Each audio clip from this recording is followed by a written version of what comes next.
just find that out so we have it. Yeah, might be no harm. Ask that girl there, she'll know, Adriana.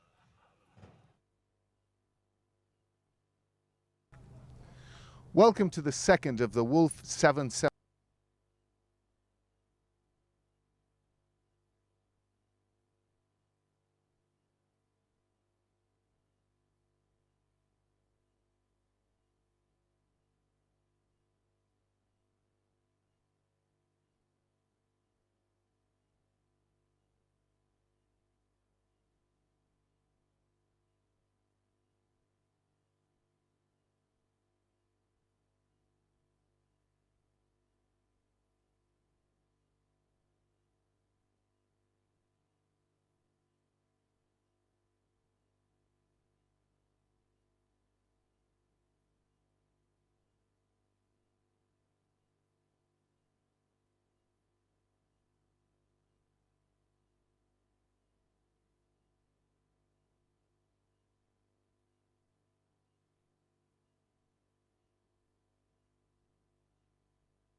Well, welcome here for the second of the Wolf 7-7 T20 Eyes between Scotland and Zimbabwe at the wonderful Grange Cricket Club, beautiful city centre ground.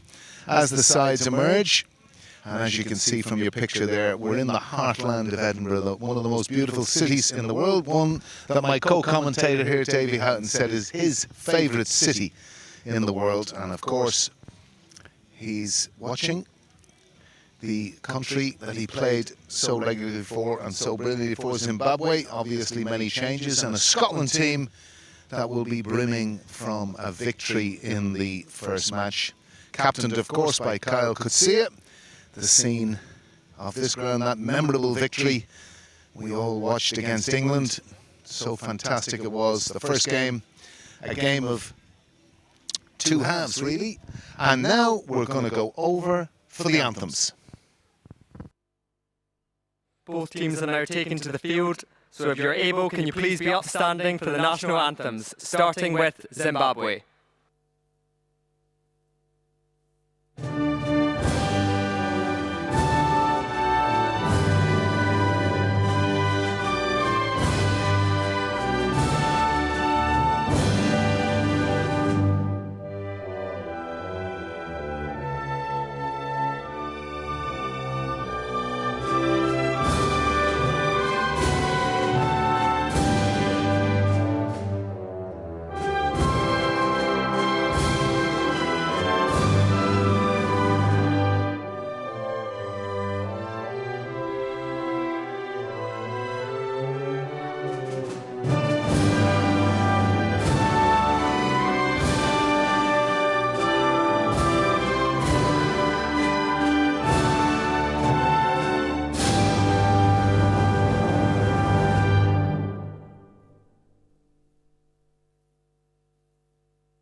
And I had the joy of meeting the two captains earlier at the toss. Here's what happened.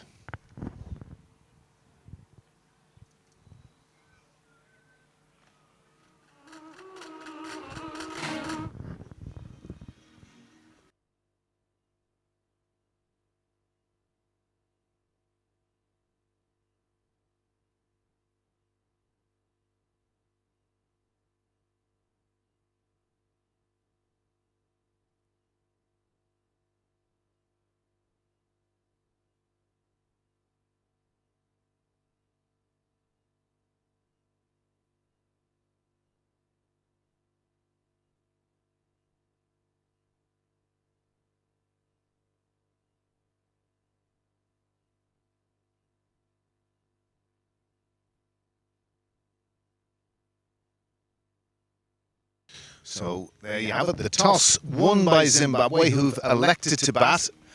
Craig Irvine was pretty clear that's what he wanted to do. And joined by Preston Muntsman. What were your thoughts on that election to bat, Preston? Yeah, I think it's a natural decision here at the Grange. Obviously playing on the same wicket as they did on Wednesday. Traditionally at the Grange, the wicket only gets better. So I think today we can see, well, hopefully we'll see a few more runs on the board. But a good opportunity here for Scotland, I think, to impose themselves with the ball. Obviously batted first in the first T20 international and did very well restricting Zimbabwe. So a good challenge for them here and a good opportunity for Zimbabwe openers as well to get off to a good start on a good wicket. And of course that's something that Zimbabwe did in the opening game. Scotland were reeling at 32 for 4, but what an innings by Richie Berrington. Yeah, he was absolutely superb, showed all his experience. I think he's just... Today is his 250th cap for Scotland across all formats, which is quite an incredible achievement. He's kept fit, he's kept informed throughout his career, and he's been the player that this team can lead on in tough times, particularly losing early wickets as he showed on Wednesday. Such a mature knock and winning a deserved man of the match for an incredible performance. Well, I had the pleasure of covering the T20 series against Ireland, and one of the issues Zimbabwe had was they could never really establish any sort of foundation on the basis that they lost early wickets throughout, and it was generally at the back end of the innings that they were in a position to post any sort of total. Two, of course, that were in around the 120 mark, which was ironically in both games too much for Ireland at that time. So it's going to be very interesting to see how they respond, and it's Sharif to open the bowling from the pavilion end.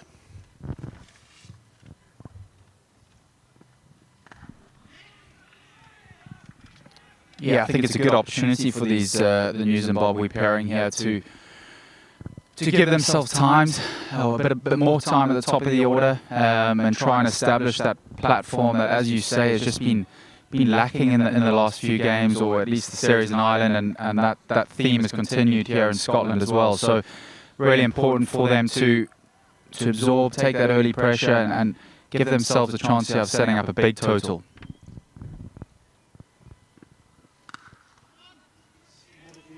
Nice crisp job there by Mandaviri, the offside, and then Reggie Chikabva at the non-striker's end. Both, again, players who were consistent in the sides against Ireland, both in the T20s, the 5 T20s against Ireland, a series they lost 3-2, and an ODI series that was shared. So, important game this, of course. Scotland starved of cricket, Preston. Yeah, absolutely starved of cricket. Before Wednesday, their last game was early summer against the Netherlands. Two 50-over matches, 2 ODIs, drew the series then, but the summer there's not been much cricket, so the boys have been, as you would expect, raring to go for this series, and it's a hugely important couple of months coming up. Obviously this series here, then they go off and play a couple of World Cricket League games in Oman, and then it's the big money stuff in the World Cup.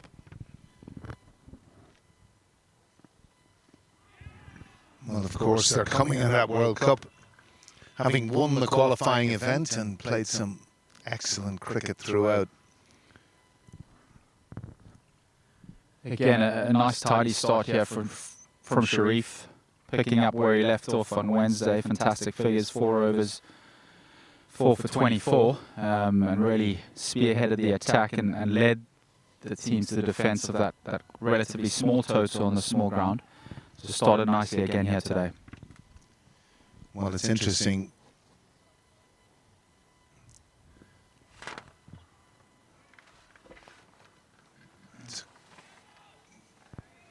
Samadavira off the mark, and as you say, a very good over so far from Sharif, and it's interesting, Atish Malinga retiring, and it's all across Twitter, this ability of his to bowl Yorkers, but Sharif, certainly one of the great exponents of it from a Scottish point of view.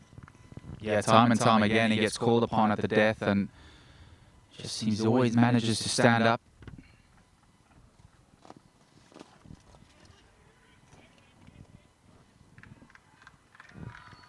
That's good running from Zimbabwe.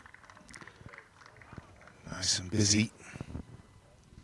Yeah, good start there from Sharif. That's the end of the first. It's 3 for no loss. Again, not much on offer for Zimbabwe early on.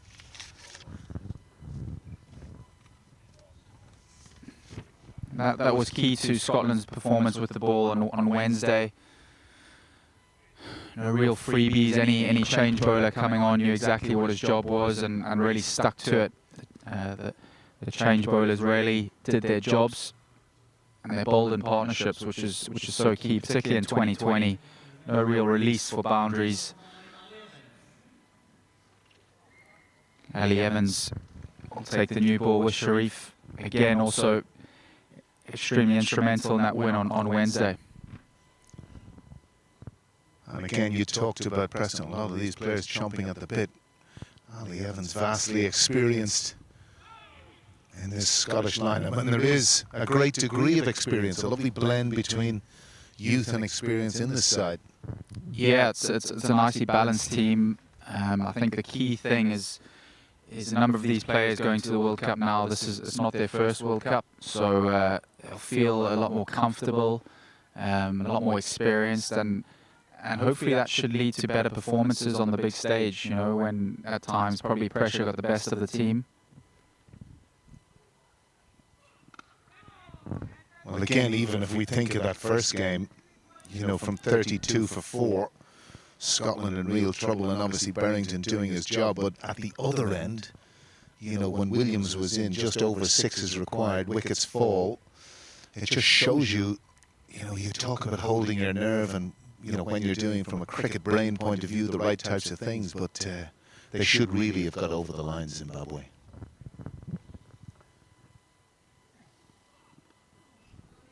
It's nicely played. Sharif at third man, pick up the one. Yeah, absolutely. It would have been a very interesting team debrief after that game for the Zimbabwe management and the players. You know, that really should have been 1-0 Zimbabwe going into game 2, and somehow managed to lose their way in the last 4 overs. I think Scotland bowled beautifully and some good decision making from Coetzee in the back end of the game. But yeah, they'll be looking to come back today. That's a nice shot, forced away on the leg side. That might, no, it's been taken by Munsey there, but a comfortable 2. And a nice shot too. Yeah, it's nicely played. Get a bit of bat on ball. It's been slow going thus far. They'll be looking for a boundary, get a bit of momentum going here. But I think crucially from a Zimbabwe perspective, no wickets down.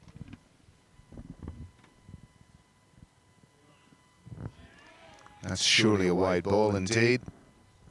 Mark Hawthorne, the square leg umpire, giving David McLean, his colleague. It's going to sense that's a wee bit of a waste of a delivery. Preston? It is a waste, but I like the intent from Evans and keeping the batsman honest, keeping him, or at least, yeah, not just going to get forward on a good track. Nearly landed at his own toes, that.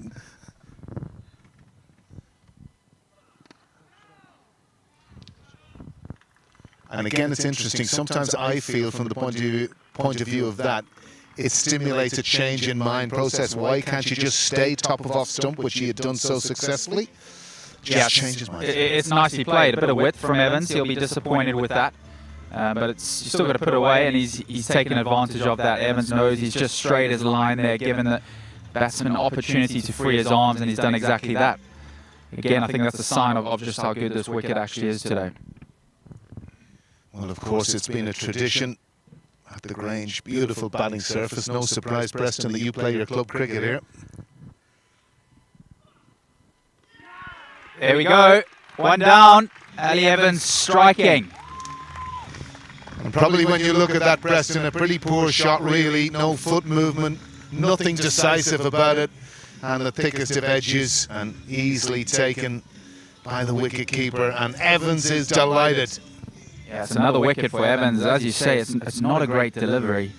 Bit more width, but enough on it there. Just grabs the edge, and Matthew Cross does the business behind the stumps. One down. Yeah, and really disappointment there from Adavira, but it brings perhaps the player of players for Zimbabwe to the wicket. Craig Irvine, I've had the joy of watching him throughout the Island series, both T20 and ODI, and just great calmness and composure. Beautifully elegant left-hander, Craig Irvine. Yeah, and he looked the part on Wednesday, you have to say, before he also, like Williams, gifted his wicket away too long on. He'll be disappointed with that on Wednesday, and he'll surely be looking to make amends today. He looked in good control, looked in good touch. Change of bowler at this end. Mark Watt coming into the attack.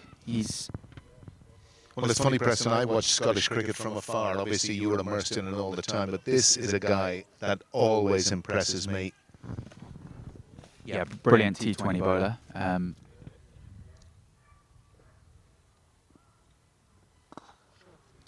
that is a beautiful shot. Just opened his leg, gave himself space to free the arms. He's just hit through the line for a maximum. What a welcome, Mark Watt. Our television audience mightn't realise, but we very nearly didn't have pictures because that was very close to our cameraman at the top of the stanchion there.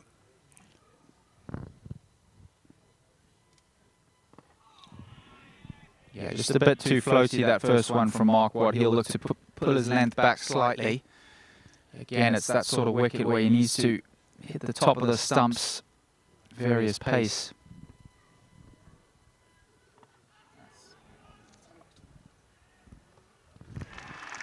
And that really is poor cricket from Shababa. Never there to hit really in any shape or form, and Watt is absolutely delighted. And that's a bit of a gimme of a wicket, really. Yeah, that's poor cricket really at this level. It's almost white flag stuff. Mark Watts, again, it's quite full from him. A little bit of spin maybe. Well, what impresses me about Watt is he uses the angles of the crease a lot. Often you'll see him bowling a ball from 23 yards, always thinking, always never giving you the same type of delivery every ball, and always keeps batsmen guessing. Yeah, he's a great cricketer to watch, very relaxed on the field, doesn't take himself too seriously, and that comes across in the way he actually goes about his bowling. Thinks about things, changes up, varies the length of his deliveries, not afraid to bowl from the popping crease or quicker when needed. Got the odd leg spinner in there as well. Smart, intelligent cricketer, and becoming more of a leader in the side as he matures as well. From a game perspective, I think Scotland are in a great position here. Obviously wanted early wickets, they've got early wickets. Love to see them go on the attack now and really try and get into this Zimbabwe middle order. Well, it's been the Achilles heel for Zimbabwe right through the Irish series and now into this one. The number of wickets they've lost in the power play. You'd like to think, as you say in the think tank, that it will be something they'd look at in terms of building a foundation.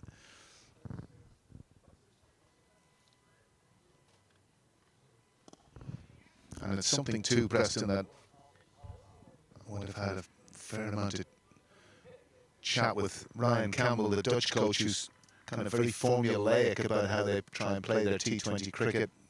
Wickets in hand, certainly in those early stages, anything between 38, 42 in the power play. The key ingredient being this wickets column. And again, his feeling, if they can get a total of anything around 160, they'll win more games than they'll lose. Absolutely, always good to have a plan. I think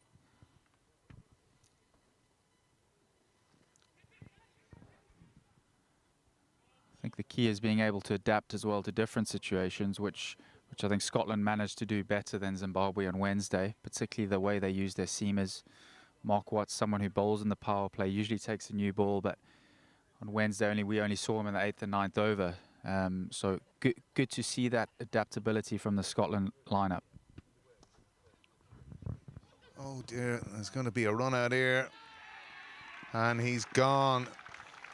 And that's really terrible from a Zimbabwe point of view. It's never anything but Craig Irvine's call there. I think there's a general lack of awareness there. It's almost a surprise that square leg is in the ring. He's set off for the one. And Kyle Kutzer does brilliantly there. It's a great throw. Mark White just has to nip off the bails, does exactly that, and it's third wicket down. And I have to say, from an umpiring point of view, Mark Hawthorne got himself in an excellent position there to make the decision, and one wonders really what is going on in the Zimbabwean camp here. And it brings Sean Williams to the crease, wonderful all-round cricketer for Zimbabwe. And he'll bring energy to proceedings, but he's got a big role to play here now, Preston. Yeah, this really is the partnership now for Zimbabwe. If they're going to have any hope in this game, it's down to Irvine and Williams. Both of them got starts on Wednesday. Both of them looked in good control, but managed to give their wickets away. So I'll be looking to make amends. Ali Evans will continue. Yeah, just that seemed the most odd of dismissals. Literally hit the ball straight to square leg. Non-striker ran. No real idea of looking around where fields were, but even, as you say, the variety, going back into what you were talking about earlier, within this kind of Scottish attack, and I think there's a great air of calmness about Kyle Coetzee's captaincy too. Yeah, he was good on Wednesday. I like the way he used the off spinners to the left-handers, and I'm sure we'll see that again with Williams and Irvine, both lefties. I'm sure we'll see a bit of Michael Lease, possibly Ollie Hares early on.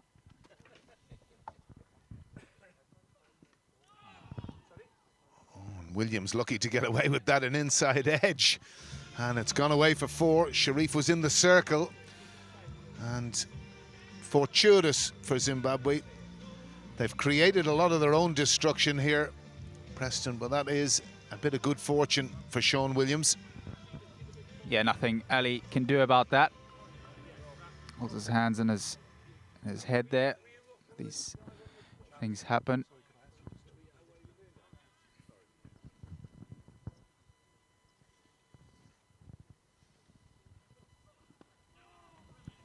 Nicely bowled from Evans, just a traditional hard length slip in place. Good to see. So Preston, if you were in this situation yourself, what would yourself and Craig Irvine be talking about right now? Well, I think it's the same conversation they had on Wednesday. They've got to try and build some sort of platform here to give them an opportunity to press ahead and come the back end of the innings, overs 15 to 20. I think you're right. Like, it's something that we do think about. You know, this T20 is a short game. You've actually a lot more time than you think. And often if you can get yourself established, one big over or two, if you think about perhaps part of the losing, that last over from Jongwei on Wednesday was actually crucial in the context of the match.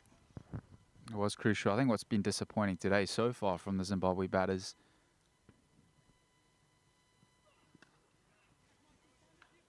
yeah, nicely played to Michael Lease, a deep square leg.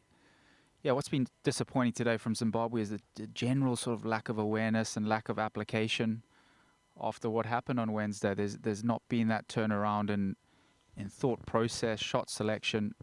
Again, there's no real sign of any clear plan. You don't mind batters getting out when there is a plan or just a lack of execution, but again, there's been soft dismissals early on.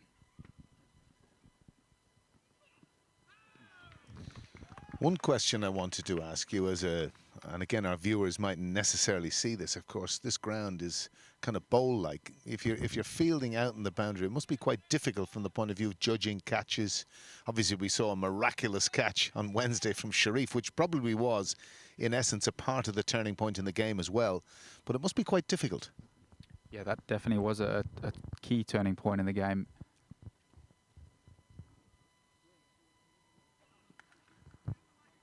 It's nicely played from Irvine to Michael Lee's deep square leg. Yeah, it is a unique sort of ground, and that bowl-like, also quite bumpy as you get further towards the rope. It does take a bit of getting used to, and I think, you know, as a coaching staff, you need to assess that early on when you arrive at this ground and make sure the guys are spending time on the rope and getting used to that sort of feel, that the angles here, the different levels, because quite rightly, there are different levels. If we're sitting here, that slopes off quite significantly towards the wall. So yeah, it does take getting used to. but these guys are professionals. They're good enough to adapt, and they should be adapting, and there shouldn't really be any excuses for that. It's going to be a change here. Sharif back on. Mark Watt will just get the 1 over. And it's another example, as you say, this flexibility within the Scottish thinking. You know, Sharif brought straight back into the attack, in with a slip, looking to force a wicket. Clever.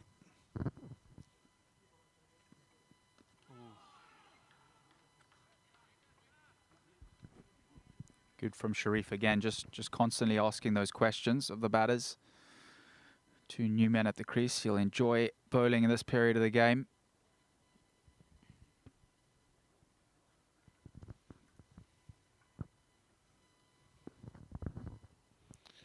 And again, these must be players that you play against still within club cricket, week in, week out, Preston?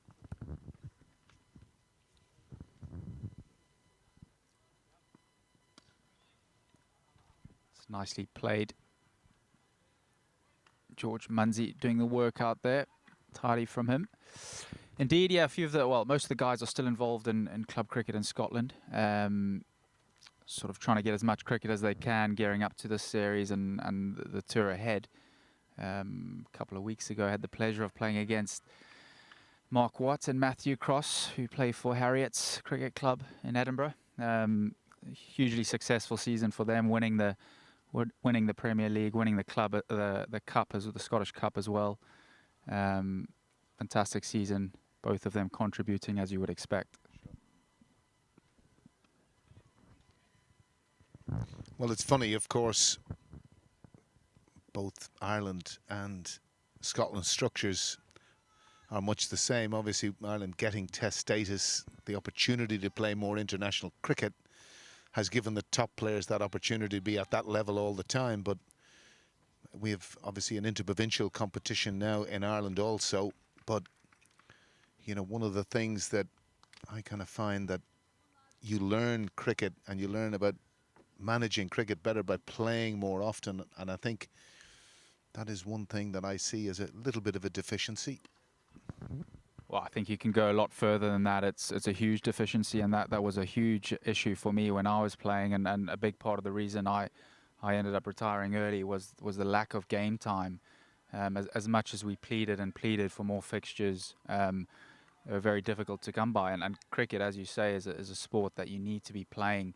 To get better, you need to be playing at a higher level for long periods of time, day in, day out. You know, that's why county cricket has improved from a young age. And perhaps forgive my ignorance a wee bit here, Preston, but is there a level between club cricket and international cricket within Scotland? Have you is there a provincial structure of any description? Yeah, there is. There's I guess a similar type competition that you have in Ireland, albeit far less fixtures and I guess far less professionalism, in the fact that I know a few of the Irish interprovincial players still benefit from contracts. So that is something I know Cricket Scotland are working hard at, and trying to secure extra funding to develop that competition, because, as you say, it's paramount that is in place. Well, it's a very difficult balancing act no matter where you are, and I completely empathize with what you're talking about there, because, you know, the other side of it is obviously top players tend to get paid that bit much more, but when you're, you know, developing in your mid-20s how you might secure your future, different things like that, so it's a very difficult balancing act. Excellent bit of fielding there from Richie Berrington. A lot of work to do to his right, still managed to hit the stump. Yeah, it is a challenge. But most of the Scotland guys are used to dealing with that, I would say. They constantly wanting more, want to play more cricket at the highest level, want to be exposed to the best players in the world. Fortunately, they're going to a World Cup, so they're going to get that opportunity. Well, they certainly have a lot of cricket now, and the score has advanced to 30 for 3. 5 overs gone. So Gav Main will take over, another Harriet's player.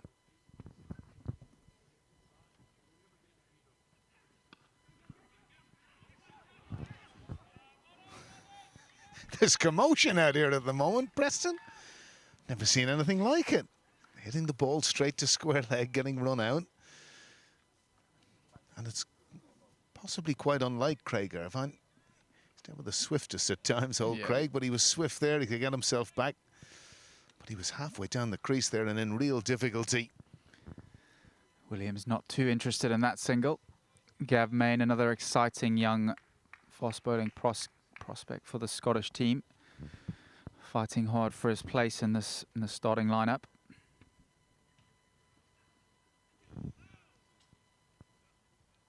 Slipping down the leg side there. So you've obviously seen quite a bit of Main, as you say, trying to force his way into the regular starting lineup. Yeah, I've played a few internationals with Gav when he was coming through the ranks, through the academy setup.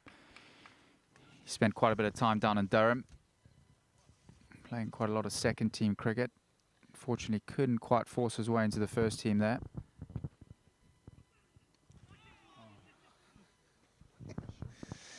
Seems to be Sean Williams' shot today, playing the V between third man and fine leg.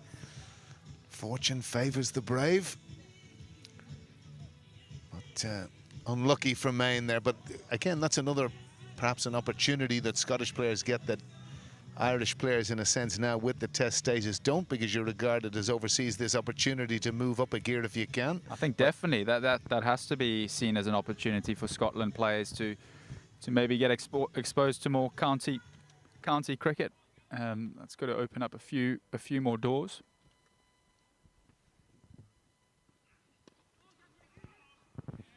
Nice to see Gavin bowling with a bit of pace here. He's seen as a like-for-like replacement for Chris Soul, who did a fantastic job on Wednesday. He rushed the batters early on, and then he came back and bowled a brilliant penultimate over that I think only went for 5 and really set up the game for the back end there. So important that Gav takes up that role immediately, and he's done that so far. Yeah, Chris Soul would seem to have a little bit more pace, I would have thought.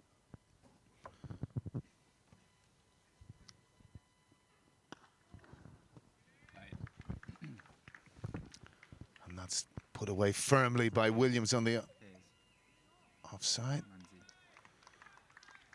And a good bit of work by Ayres and Munsey there, getting the ball back in. But 3 runs to Zimbabwe.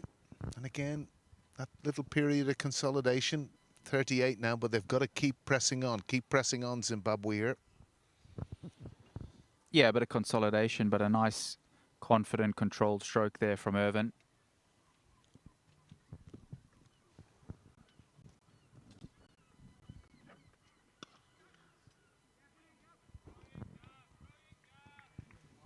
Just both batters struggling a little bit with their timing. Seem to be catching the inside edge of the bat. Interesting to see if that's something to do with the wicket, if it is holding up just a little. Possibly a little bit more of a slap, that from Craig Irvine, than in essence showing the full face. Probably got the inside half of the bat.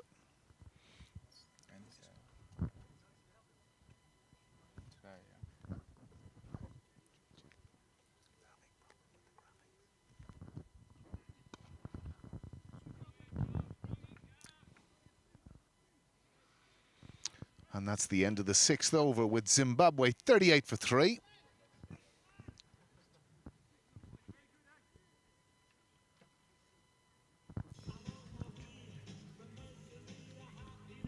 So another very good power play for Scotland.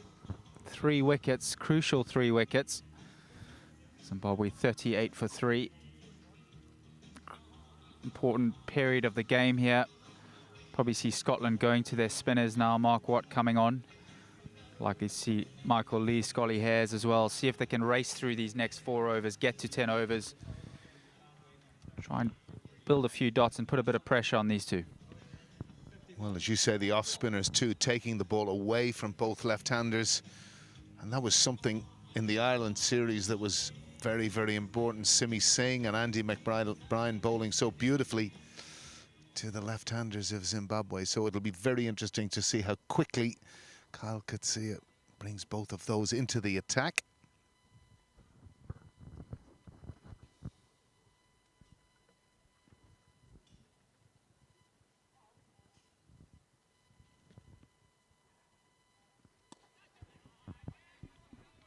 Nicely played. Williams too long on. Michael Least doing the work out there. Here's another interesting thing, Preston. Zimbabwe 38 for 3, power play over. Suddenly, everyone out to the long reaches. Would you be thinking a little bit differently at this stage? Yeah, I think it's something we discussed on Wednesday, whether you could try and squeeze a fifth man in the ring. It's obviously brave captaincy to do that. You could probably make a valid argument that. Well, probably with Watt bowling round the wicket, you could afford to bring Munsey out here at long off into the circle. You could regulation mid-off, yeah, absolutely. I think certainly for at least the first couple of balls of the over, and ask the batsman if he's willing to take that risk early on. Fair enough, try and close out your over. I think often in these types of situations, particularly in T20 cricket, there can be a bit of wait and see goes on. I like to see that just a little bit of imagination, force Zimbabwe to do something from the position they're in. Yeah, and I think particularly at this stage of the game with these two men at the crease, this is really where the game lies, this partnership. So if you can break it here, you're really breaking the game. So it's probably worth taking one or two risks here, and if they come off, they come off. I mean, this is exactly what these two will want at this stage of the game. Just knock it around, get themselves in, get that feel back, because they've not been timing the ball particularly well. So it just gives them a chance to re-establish here and build that platform that we've been speaking about. Well, as batters, Preston, you talk about flow and batting flow, and that's, as you say, one of the things being, in essence, allowed to do it that little bit easier. It's good, but that brings us to the end of the 7th with Zimbabwe 42 for 3. And at this point, Preston, I'm going to bid farewell and pass over to my old friend, Davy Houghton.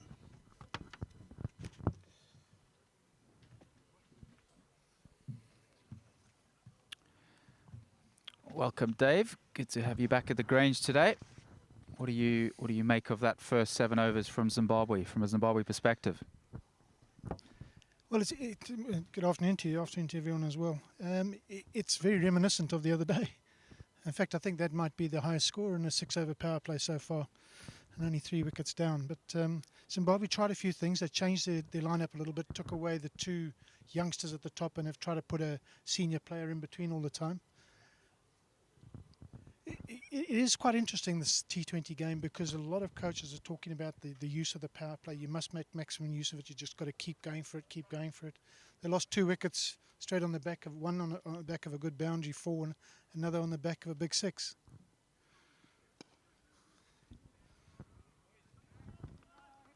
And now they've got to try and consolidate, try and get something back into the game where they've got a bit of a platform and try and have a go again at the end of the innings. So they've got their best 2 batsmen out there.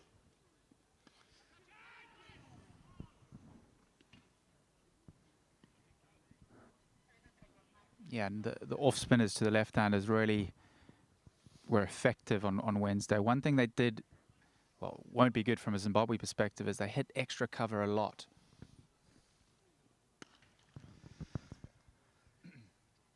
Yeah, I had a chat with 1 or 2 of them after the game the other day and talked about what we talked about on air. You know, the number of times they hit the ball straight to fielders. Even their dismissals were attempted to go over the heads of boundary fielders rather than going over the gaps. So it is something that their game can improve with, hitting the ball where there isn't a fielder. It's a secret of batting in all formats.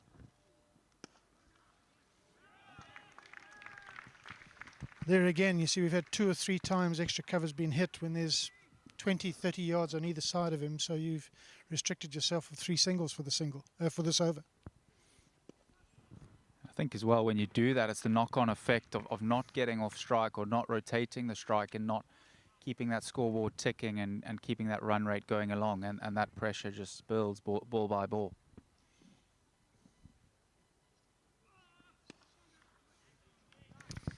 It's an excellent finish to the over, just 2 runs coming off it. A great start. You're absolutely right about the pressure. I mean, every side carries statisticians now, and the statistics will always tell you, you know, the shorter the game, the shorter this occurs. But in 2020, they're saying that 3 balls in a row unscored off, there's always a possibility of a wicket. So you're right about the pressure building up. I think as well, it's again, it's the same scenario playing out as Wednesday. It's Michael Lease coming on. It's not like it's a surprise to these Zimbabwe batters. What's different today? What are they going to try to make sure that he goes at 8s rather than 6s? He's an off spinner, yes, going away from the bat, but these guys are good enough to get 8s and 9s against him on a good wicket. Oh, we were talking about the sweeps the other day. Everybody's just sweeping. Today, everyone's playing from the crease, making it easier for him.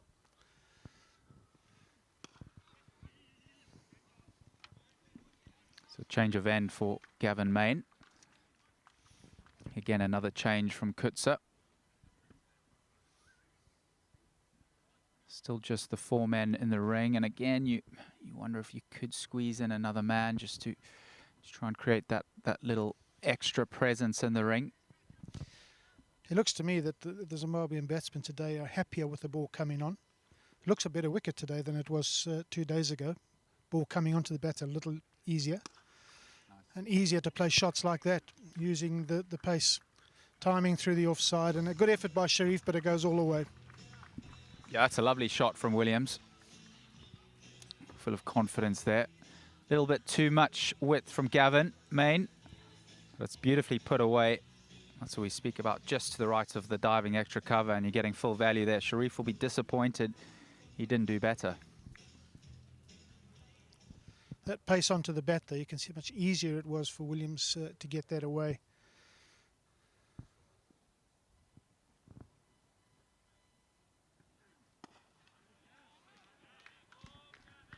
Good comeback there from Gavin, much tighter line. Yeah, I think it's probably won't be long before we see an all spin attack at both ends, particularly with the 2 lefties and the off-spin options that Kutsa does have up his sleeve. Yeah, that's the change between the game 2 days ago and now. 2 days ago, the seamers were the problem on both sides and the spinners went for a few. Today it seems to be the other way around.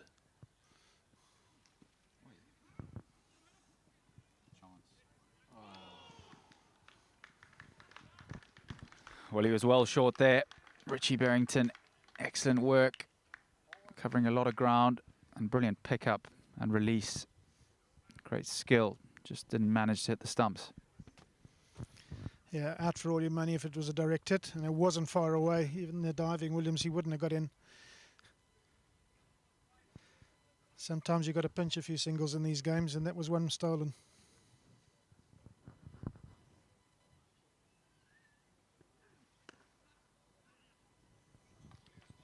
Just a dab down to 3rd man for the single. Brings up Zimbabwe's 50, and this is the 9th over. Yeah, and that partnership now just hitting 30 as well. So this is playing out nicely for these two, giving themselves a chance as they started to do on Wednesday. They'll want to take it much deeper today.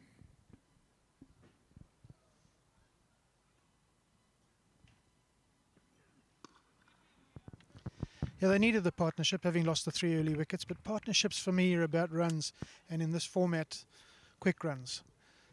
It's the end of the 9th over, 50 for 3.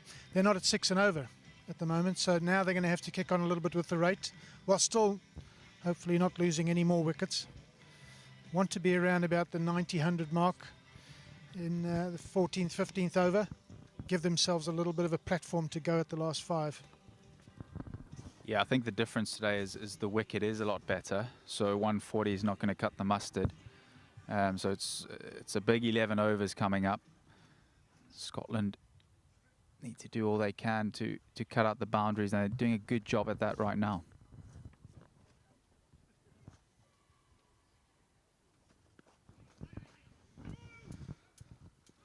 Another tight single. Good running from Williams in particular. He was the one going to the danger end. It's hard to stop those. If the 2 batsmen have got their mind made up, they're running, and you're on the edge of the circle, it's almost impossibility. A good run that by Zimbabwe.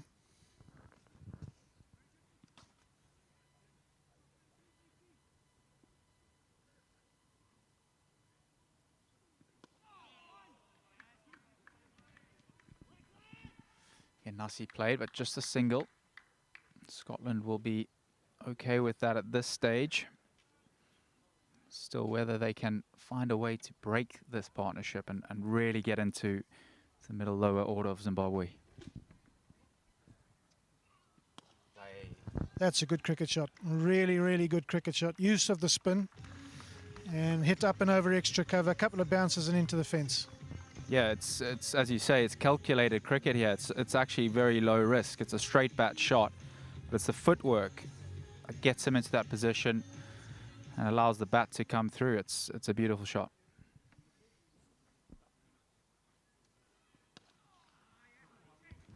Just looks like they're starting to get the pace of this wicket off both the seamers and the spinners. A couple of really good shots in the last couple of overs.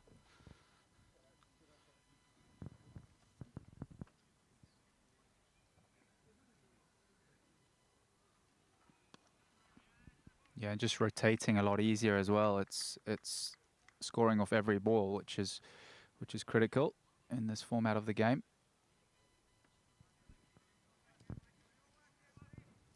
I quite often look at the spinners in these games and just, you wonder whether the ball's turning at all, because a lot of the times the spinners bowl with such pace that they take away the opportunity to turn it.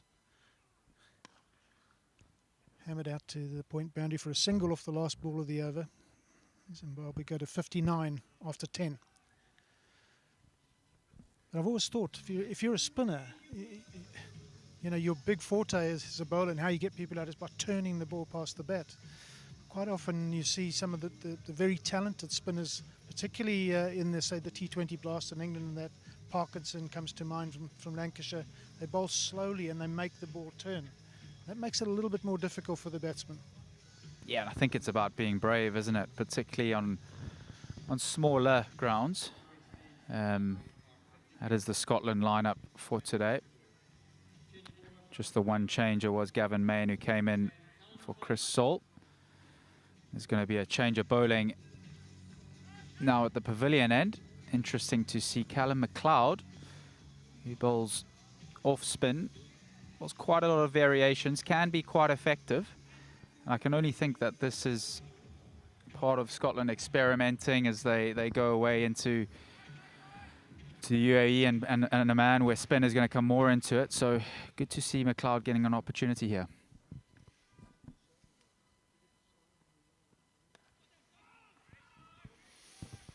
Yeah, Ollie Hare's bowled his overs in the first encounter, didn't he? He bowled a couple of overs in the game, got a crucial wicket as well. He did, yeah, and this is certainly going to be encouraging from a Scotland point of view. Looks like just an arm ball sliding on there. It's gone through Irvin. Callum McLeod obviously made his name as a fast bowler down at Warwickshire, and Scotland debut as a fast bowler. Resurrected himself as a brilliant top order batter. And now an off spinner.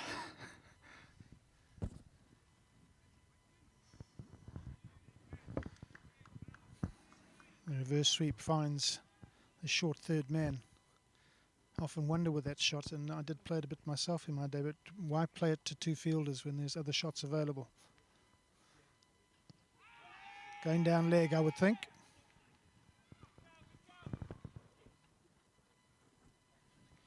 Yeah, one thing with McLeod is no two balls are going to be the same. I think there is going to be a lot of variety. He will mix it up.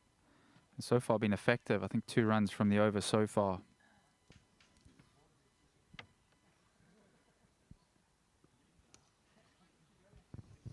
Pushing hard for 2. They won't get them. It's good fielding off the boundary. Mark Watt. I think the experience he will have gained as a seam bowler in his earlier youth, and of course now he's a top order batsman, he'll know where to bowl. It might not be that he has a lot of change-ups or a big turner of the ball or anything, but he knows where to bowl to stop batsmen hitting him. Yeah, I think as a batter, he plays spin very well and reads the game very well, and is very proactive. always thinking ahead what the spinner's trying to do. So he'll take that same sort of mindset into his bowling. Again, shouts for 2. This one's in the gap, so they should get there and do still very, very good fielding.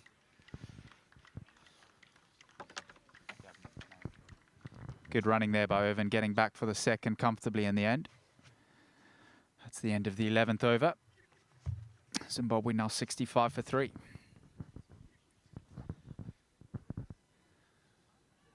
They've got to be thinking and talking out there another 3 or 4 overs. Let's keep going at 7s and 8s. Try and get ourselves somewhere into the late 90s and then give ourselves that chance with those 5 overs at the end.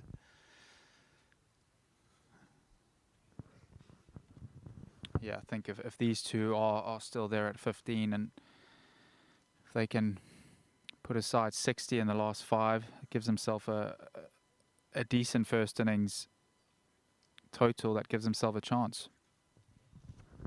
The only slight problem with that is the fact of the matter is that the finishing bowlers for Scotland are probably their best bowlers, and also very, very handy bowling in the latter overs of an innings. Sharif, as we've talked about a number of times, bowls particularly good Yorkers. Yeah, it's a valid point. I think, though, what made it easier for Scotland, it's a change of bowling again. Richie Berrington coming on with his medium paces. I think what made it easier for Scotland on Wednesday was the way that Zimbabwe actually went about their death batting, and the wickets, soft dismissals towards the end that didn't really put any pressure on the Scottish death bowlers. So it'll be interesting if they are put under a bit more pressure today, how they will react. It'll just be another single as well. Just looking at about the way they're going about it, the way Carl Coutts is using his bowlers, etc., you get the feeling there's a wider picture at play here. He looks like he's having a look at everybody, what they can do in various situations, looking at going to the next contest, which obviously is Oman and then the T20 World Cup. That's a good shot, beautiful shot. Again, extremely intelligent batting there from Irvin, reading the field, reading the bowler, the angle that he's giving him. And again, it's calculated. It's a straight bat shot. I know he's got down on one knee, but it's actually a low-risk shot with the bowler coming around the wicket. It is, and he's only really got to get a piece of bat on it, using the pace of the bowler to make it carry the distance he needs. It's good placement. Way too long on for 1. I think absolutely this is a wider picture at play here. Coutts has obviously got the next couple of months on his mind, or I'm sure that the coaching staff do as well. So it's good to get the guys involved, get them get Richie, get the ball in his hand. Make sure they being tested constantly against some of the better batters as they are right now. But it's good to see as well that he has the confidence to bring them out in a T20 international against a full member nation, you know. It's only going to give them the confidence moving ahead. There's no better place to learn than actually out in the middle in the heat of a good contest.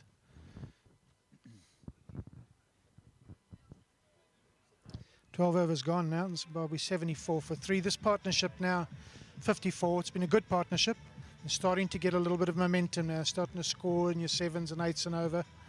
And the odd boundary coming as well. So Zimbabwe just starting to lay that platform we keep talking about. Yeah, and the key thing, I think, is the way they've gone about that. It's been very much low-risk cricket.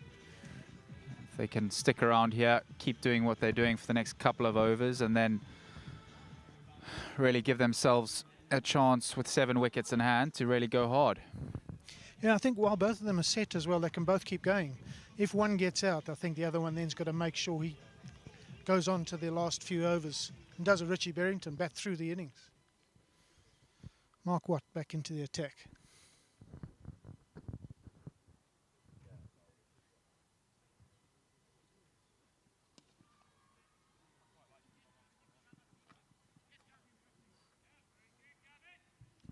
Great work by Gav Main there. They thought about the second, but just as well they didn't. Great throw. He's quick across the ground as well, so he's covering good distances to make sure that there's no second one.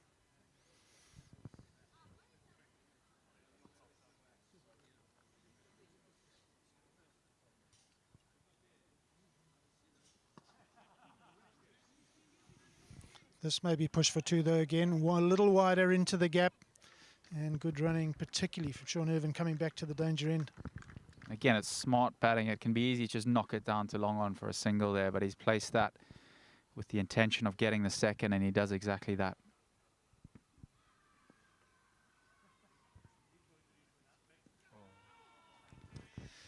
Very, very shrewd bowling from Mark Watt. I've seen him do this a number of times where he bowls the ball behind the back of the crease. He's almost in line with the umpire when he lets it go.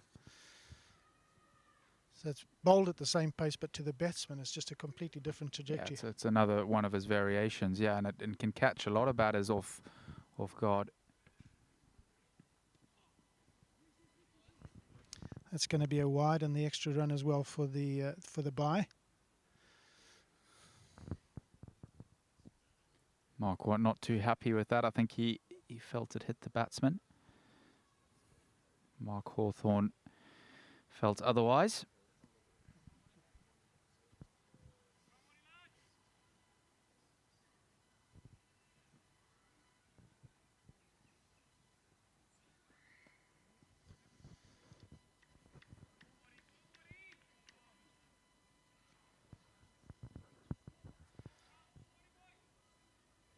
Two left-handed batters in such wide open spaces on the leg side playing with the spin. You've got to feel they'd be getting 6 and 8 just in ones and twos as they're doing.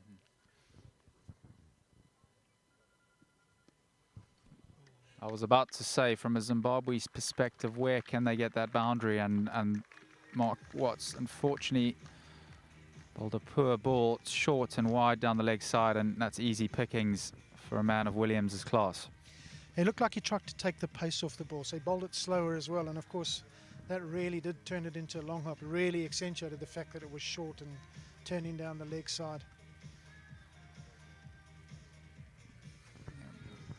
It's an interesting conversation. I had the good fortune of having breakfast this morning with Andrew Caddick, who's in the same hotel down here playing a Lord's Taverners game, up here should I say, playing a Lord's Taverners game, talking about what you want the bowler to do. If he's bowled a couple of tight balls, do you want him to bowl his best ball again, or do you want him to bowl a change-up?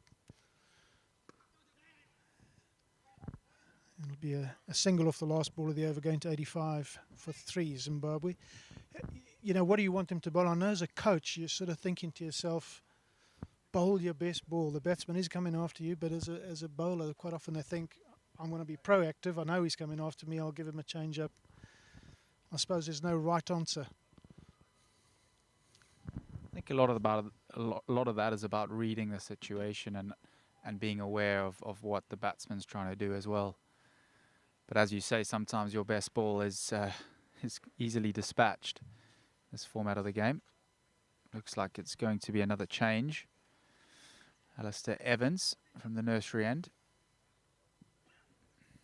and he's, I imagine, being brought back into the attack to do one thing, and that's try and break this partnership.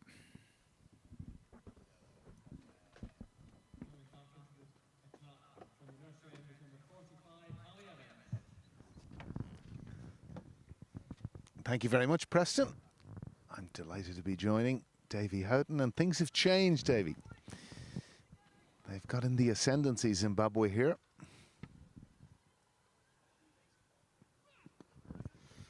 The value of a partnership, you know, in all situations, whatever situation you're in with the batting side, if you can get a partnership, and that, as I keep saying, that partnership's not about batting time and overs, it's about runs. This one's now 65 runs, 66 runs deep as a partnership. It's put them in a reasonable position now. Without doubt.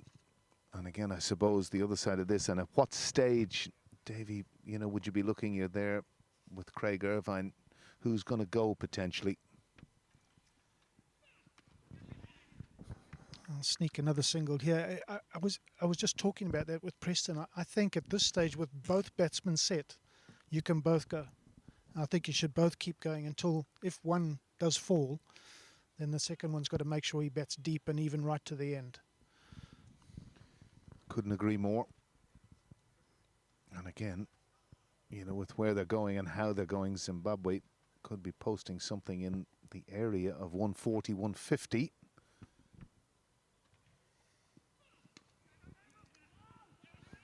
What they don't need is a run out.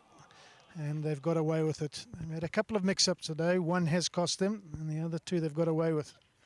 How many times do you see one stump hit, Davy? He had all three to aim up there and missed. I wouldn't be taking him to the 10-pin bowling alley, would you? No, not if he's doing it overarm, that's for sure.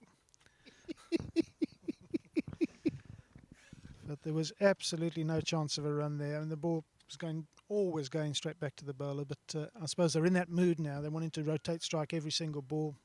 Non-striking batsman's backing up a long way.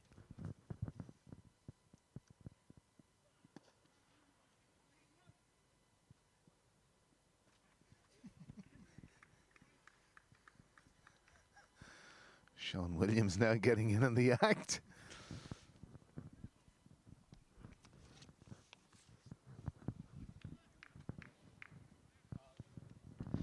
Again, I was listening to you on the live stream on Wednesday, Dave, and talking about this kind of things about sweeping the slower bowlers. And again, you think of the acreage between point and long off that's rarely exposed.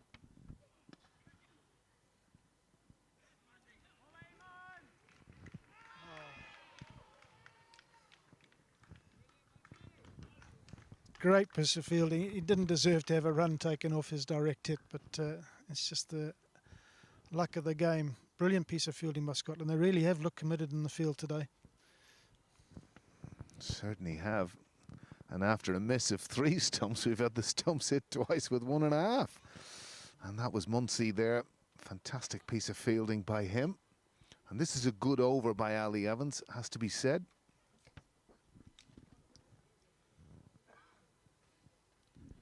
And this now a very important ball. If you can sneak out of it even for 5, Davey, you've done very well at this point of the game.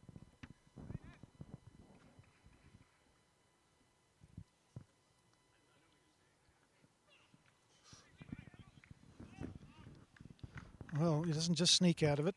He gets away with a very, very good dot ball. I don't know if there was a change of pace, but Williams got a top edge into his body, no chance of a run, and a really good overs at from Evans. Well, it looked a bit quicker, and there is the beauty of what you love about Edinburgh, Dave. That backdrop, absolutely magnificent. And there we can see the disease, in a sense, that's afflicted Zimbabwe most throughout the Irish series and now into this series. That's loss of early wickets, no real foundation, but 2 highly experienced, good players have taken Zimbabwe to a position where they can now begin some form of assault, and it'll be interesting just to see how Scotland respond now. Yeah, in a way, Zimbabwe are regrouping as well. They too are rebuilding in areas. They're not at the ICC World Cup, so they've got an opportunity to rebuild without too much threat. You know, when you think they've, over the last couple of years, lost Hamilton Masakadze, who's gone into the director of cricket role in Zimbabwe. Recently, Brendan Taylor. These are very, very senior, experienced, lots of runs behind them batsmen. And you're now replacing them with 18 and 19-year-old batsmen who are struggling a little bit at the top of the innings. Yeah, I suppose that, you know, when we look throughout these series that Zimbabwe have played, very few of those, apart from Chabad for the first game, got near 50 off 26 deliveries, but they haven't really delivered, which is a pity. It's a tough environment. They're learning their cricket while they're playing in this tough environment. It's not like they've been at home and played in a really strong first-class environment or around a lot of good players over a period of time and then moving up, having conquered that environment. They're learning in this environment, so you can expect a number of low scores before they eventually get going. It's going to land safely, just be a single. Yeah, I spoke with Preston when we were on commentary, that whole issue of playing and just having that constant of learning on the job and playing and playing and playing, because it's one game that you do need to play a lot of cricket to assimilate positions that you're going to be forced into, just like this. And again, a tame dismissal in the end, but probably, in fairness to Scotland, an application of pressure has led to that. It has, and I think the off-spinner bowling at 2 left-handers is always going to create a lot more difficulty for the left-handers. A couple of dot balls. Sean Irvine knew he needed to find the boundary, and he's trying to look over his favourite area, which is extra cover. but the ball has turned a bit. He's got the outside edge and well taken it backward point. So the breakthrough for Scotland, Zimbabwe 91 for 3. Yeah, great work that from Scotland. And it's just been that little application of pressure, and it can come, and again, how many times do we say it? Get a cluster of dot balls together, invariably something happens, Dave. It does. In fact, that's Zimbabwe's 4th wicket that goes down, so they're 91 for 4. Milton Shumba played an outstanding innings in the last game between these 2 days ago. Ended up undefeated in the mid-40s. Actually, perhaps a part of their defeat in that game was that they couldn't get Milton Shumba back on strike. And there was some very, very poor cricket played in that little period where, you know, realistically, they should have been looking for a run. Get Shumba struck the ball immediately from the word go brilliantly. He did play well, and he's a very, very talented young batsman. I'm just wondering, though, if you were sitting in that Zimbabwe tent right now and you've got an off-spinner bowling and you've got 2 left-handers and you've seen the problem, would you not have put a right-hander in at this stage? Again, couldn't agree more. And if you think of the extent of the boundaries here, the end that Leask is bowling from, probably to the shorter boundary, which would have been on a right-hander's leg side. And these are the sorts of flexibility that sometimes you have to show when you're playing this format of cricket. It might have been the right time to get someone like Luke Jongwe in. He's a good clean striker of the ball, a little unlucky the other day. Anyway, here's first ball to Shumba. Shumba might prove us wrong, but I agree with you, David. When you get it right in the left-hander, you've got to alter your lines, you've got to do different things. Just upset the apple cart. You can settle into a line and a length here, and this is what Leask is doing. Look at that, he's got the wicket of Irvine, only gone for 2 runs in this over.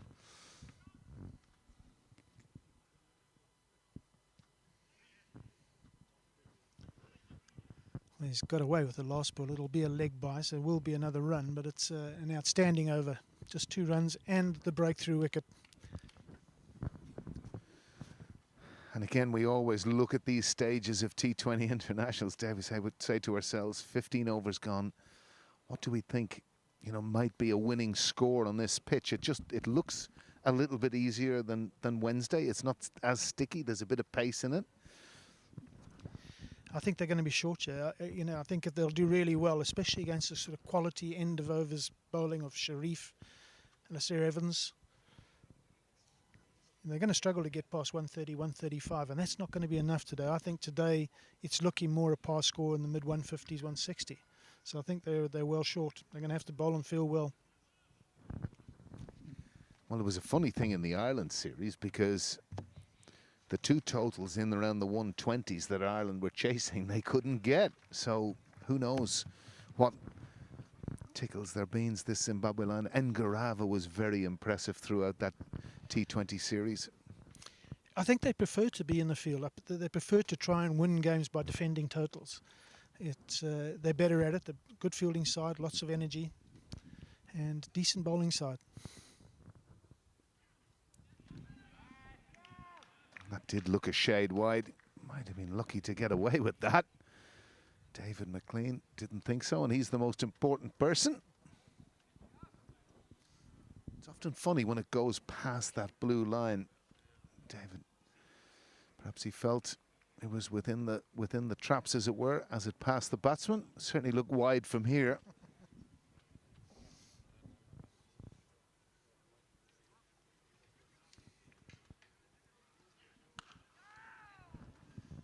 It's a big shot for just a single. He was obviously looking for something a little more. Dragged it down to middle just for a single. It was a touch in the slot there, Dave, I thought. But of course, Shumba has only faced the 4 deliveries, but at this stage of the innings, you've got to keep going. Well, they've got a few wickets in hand now, so they've really got to go after it a bit. And you'd want Williams to be there to the last couple of overs. He too is going to sneak a single out to mid-on, which is not where he intended to hit that. You'd want Williams to be batting through now and try and get to 50, 60 individually, because that would help Zimbabwe get to a decent total. So the new batters coming in now are the ones that are going to be striking and striking early. And of course, Shumba showed that. And it also, at a time when the sun comes out across this beautiful ground, city centre ground, the Grange Cricket Club, obviously with COVID regulations, a more sparse crowd than you would largely expect on a Friday afternoon in the city. Most people want to be knocking off about 2 o'clock. But of course, restrictions on the numbers that can come in has affected everyone. But the most important thing from a Scottish point of view, they're playing cricket, because they've been starved of cricket as a national team, and they'll have a lot of cricket coming up off to Oman, and then obviously T20 World Cup, where they will be expecting to do well.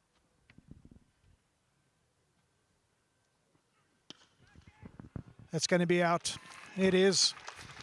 He's trying to do the right thing. It was Milton Shumba this time. Doesn't get anywhere near the middle of the bat and only manages to find Alistair Evan at mid-off. And there's been a real stall now, and again, Milton Shumba looking to force the issue, but he really only got half a bat on that. And you could hear the sighs of desperation from him as he cuffed it to Alistair Evans at mid-off. And this has been a very good period for the Scottish team. They've really strangled Zimbabwe. And as you say, they look to have a total that will be nowhere near good enough, I would imagine, at this point. But again, the other side of things, David, if we're to take Wednesday's game into consideration, Jongwe's last over went for plenty and probably was the decisive moment, in a sense, in the match for someone who'd bowled three overs ever so well. That's right. Now, I've not seen a lot of Ryan Burl, but I believe he's quite a strong hitter. I talk a lot about his sweeping and reverse sweeping against spin, and he missed a sweep second ball, I think, on Wednesday. It'd be nice to see him play a handy little knock here. Well, I'd be very interested to ask you your opinion on something here, because in the second T20 against Ireland, Zimbabwe had announced their team, and the next thing we saw Ryan Burl in a heap when they were practicing these high catches on the rope, and when do you throw them back in? He'd tripped over the rope, he went over in his ligaments on his ankle, and I've seen that happen 2 or 3 times. Obviously, it's something, yes, you've got to practice, but could you do it with a line? Could you do it with something if you're going to practice it? I'm not sure.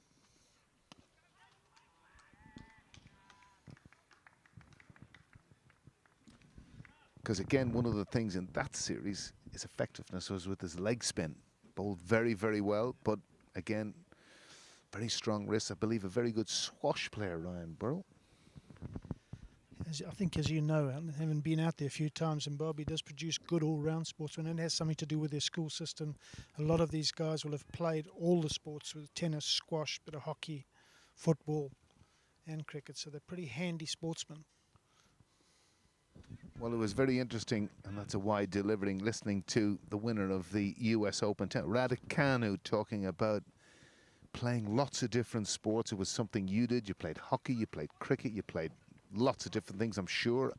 And it just gives you the rounded kind of thought process. You obviously in the end up specializing. And one of the things that, in a sense, is a wee bit of a disadvantage now, I see it in our own country with rugby, that they try and target early, and you just get pulled into one game without seeing lots of different sports.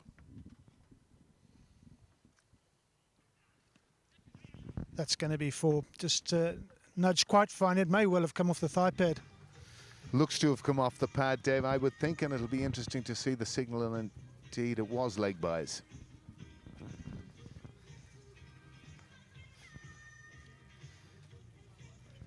He's just got his line slightly wrong, a fraction. And Zimbabwe won't mind how they come. It's 4 runs as far as they're concerned. Goes to the total, 99 for 5 now. 4 overs to go. I did talk earlier with Preston, thinking that if they got to around about 100 with 5 overs to go, they were in a good position, wickets in hand. So they're an over late, and they're a couple of wickets down since that conversation. Well, I think they'll certainly be looking for 1, if not 2 big overs. And I'm talking in the 12s, the 14s, that might maybe get them to the mid-140s. They'll need that.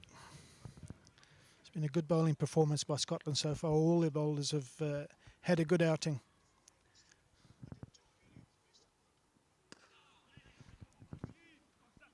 That's a very good shot from Williams. Again, we spoke about that. And again, it's something I kind of noticed, how little extra cover is targeted, both aerial and otherwise. Easily forced away beyond Berrington at extra cover, and an easy two. There's a couple of areas on a cricket field that are undefensible. One of them is deep extra cover, and the other one's deep mid-wicket.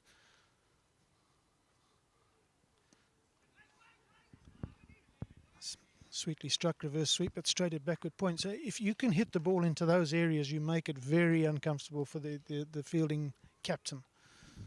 Well, you made a very valid point there earlier with Preston. There's two fielders there for the reverse sweep, for the conventional sweep. Now that's hit beautifully. That's fantastic. That's 6 runs. That's gone flat. That's a great shot, and it more emphasizes what we were talking about. We've got 45 deep square. Why wouldn't you go for the traditional sweep? Well, the first one he reverse swept for none to backward point. This one was a strong sweep. What I like about it more than anything, it has gone for 6, but look at the placement. It's nowhere near either of those fielders. So had he not actually got it out the middle, he probably would have got a couple of bounds 4.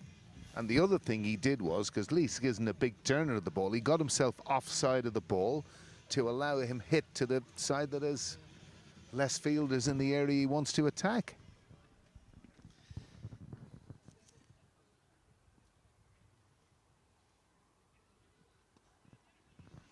He'll pick up a single here. There's talk of 2. They won't get them.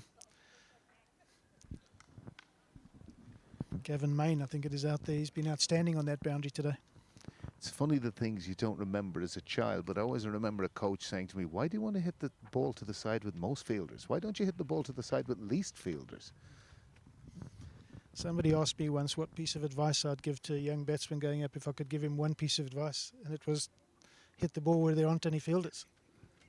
Seems to work.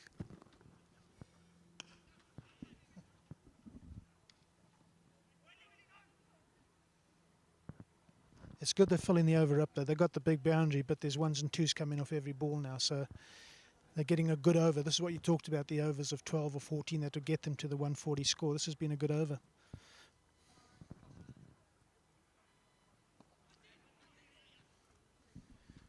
That's possibly an indication Burrell has kind of really struggled a wee bit with the bat.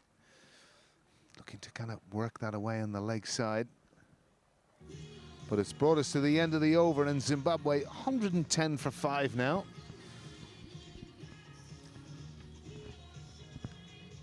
Three overs to go.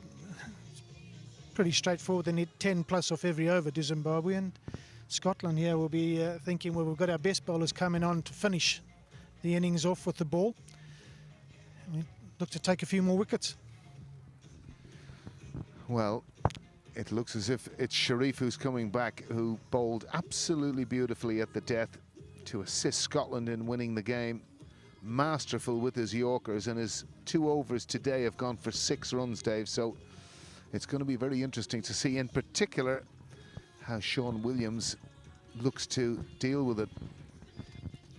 I've seen a little bit of Sharif now, a little bit at Derby the year before I went back as head coach, watching him, and you know, he didn't play many games, but in his preparations and that how he worked, and watching him in these 2 games, he doesn't overcomplicate things.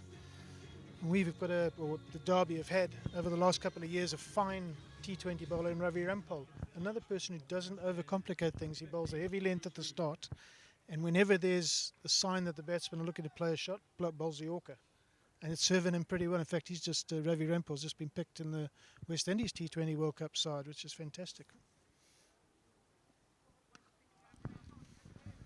And he again was a man I would know a bit about, because of course he had a stint as an overseas professional with Ireland for a period of time. Very popular man, Ravi Rampal, and great skills, as you say.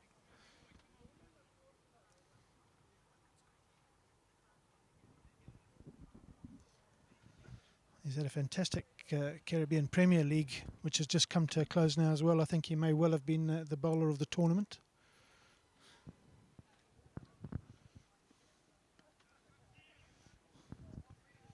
Yeah, they'll run for everything now, won't they? The fielders will be on the edge of the circle, not wanting to concede boundaries, so you've got to take every run that's on offer. You've got to, at the minimum, get 18 runs in singles. And of course your pictures coming here from the Cricket Scotland YouTube channel.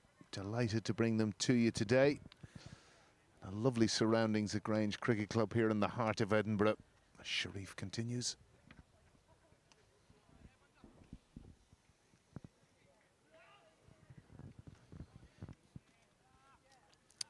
Not sure he's even looking at the Yorkers at the moment. Doesn't feel the need.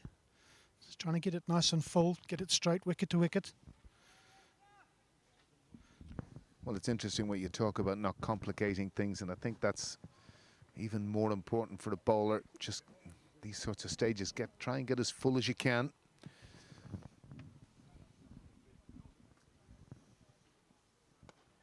There is the Yorker, not quite in the hole, but what can a batsman do with it? Best he can manage is slapping it out to mid-on and get a single. I think you're absolutely right. I remember watching that last 10 overs, of course, of Scotland's famous victory here against England. And this man on screen was absolutely superb under pressure. And you can see his quality.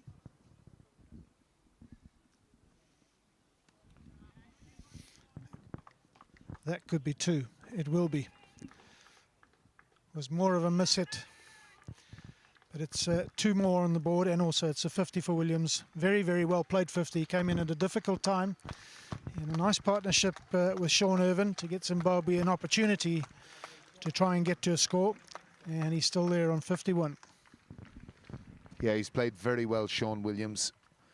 A rebuilding phase, which is something Zimbabwe, it's been their recurring theme post-match. Rebuilding phase, but he was part of it, of course, with Craig Irvine. And a well-deserved 50 for him from 46 deliveries, which is also equally good.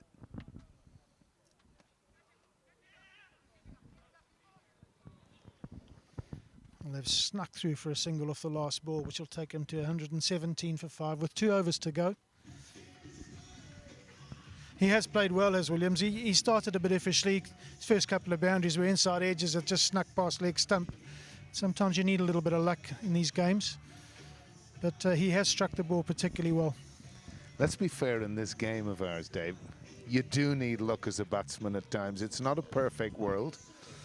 And at the end of the day, when you look in the book, whether you've got 50 or 100, but the fact that 2 inside edges snuck down to final, who cares? I always remember Duncan Fletcher saying to me, he said, in a player's career, what percentage of his career do you think's up to him and what to the coach and so on? And I sort of had a bit of a guess at 50-50 and so on. And he said, no, he thought 90% of what you do in your career is down to you as a player. 5% is down to the coach and the other 5% is luck. I reckon the percentage of luck might need to change in these games. I reckon a little bit more luck.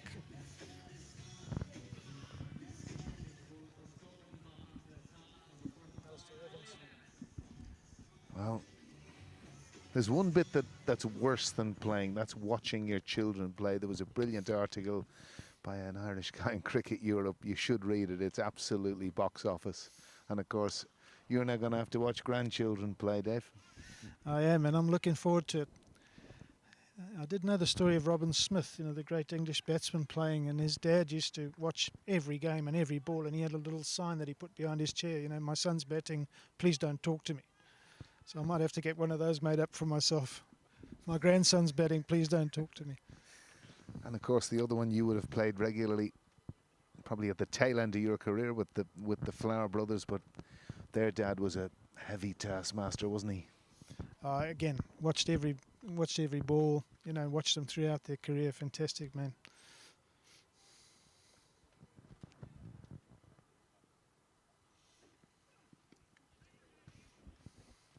He hasn't really hit many as Ryan Boyle. He's had a few lusty swings, but hasn't yet come to terms with the pace and bounce of this wicket. He's got a few leg byes away and so on, but at least he's managing to get Williams back on strike. Another couple of good balls from Ali Evans. He really has had a day out today with the ball. Certainly from the last time I saw Ali Evans, he looks in very good physical condition here, and he's bowling with a little bit more pace. Oh, that's a very good shot. Down on one knee, one bounce from Williams for 4. And that's just the tonic that they need. That's a difficult shot, Dave. It is a difficult shot. The easy part of it is the fact that you're using the pace of the bowler. You know, some guys say it's brave, you're getting down on one knee, but with all the protection we wear in these days, and this I think is where the other sports we talked about comes into it. Guys have played hockey in particular is a good sport for this type of cricket. But it's a good old Zimbabwe shot. Over the years, you've seen Zimbabwean cricketers play from my era and afterwards. When in doubt, sweep. No, that was you. That was you. I remember tour in 1985. You swept us to death. You played Worcester in a 3-match series. I remember at the time of the conclusion of our tour, you swept them to death. And it was funny, actually. It was something, again, in the latter end of my own career. Bobby Rao, who was the coach, slog sweep became such a big percentage shot in my own career at the latter end of my career. Oh, he's got away with that. It was a wide-ish full toss, and all Sean Williams has managed to do is hit it out to deep mid-off. It's funny that, I mean, I learnt a fair amount of my cricket, obviously, from watching the people a little older than me at the time, and Duncan Fletcher was one of the first ones I really picked up on the sweep. He could sweep, he's a left-hander, he could sweep anywhere from 12 o'clock all the way around back down to sort of 6 o'clock, and you know, just pick people off whether you were seamers or spinners. Another big swing from Burl. I think he's going to get away with this. He's got more on it than his pads, which he's done in the previous swings, but outside edge, and it's landed through backward point for a boundary. Probably deserved a wee bit of fortune, Ryan Burl, but it's very valuable runs for Zimbabwe here. And really, the last ball of the over coming up, he's got a free hit too, really, if you think about it, Dem. That bouncing down the hill, that gives you the indication, the slope here at the Grange. Never going to get that.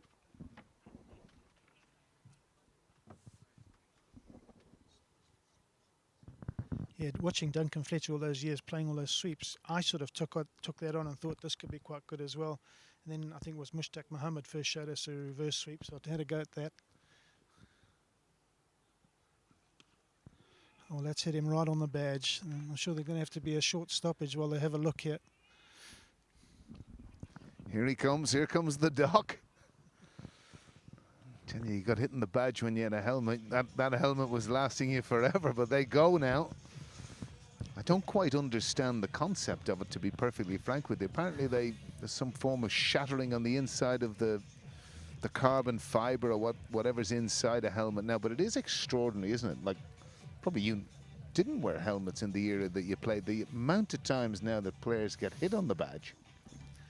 Well, there is a difference, but they've grown up using helmets where I didn't grow up with a helmet, although most of my senior career I played with a half helmet, if you want to call it. I never used the face guards, I just used the earpieces.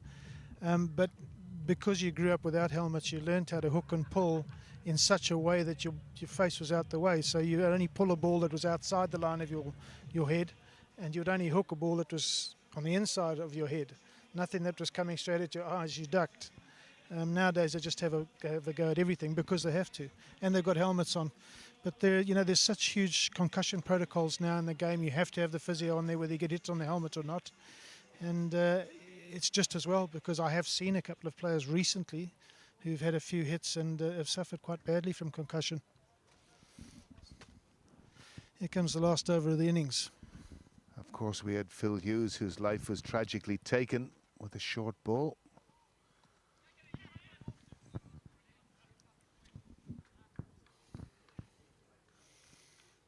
Williams heading to the sweep again, just gets an inside edge for a single.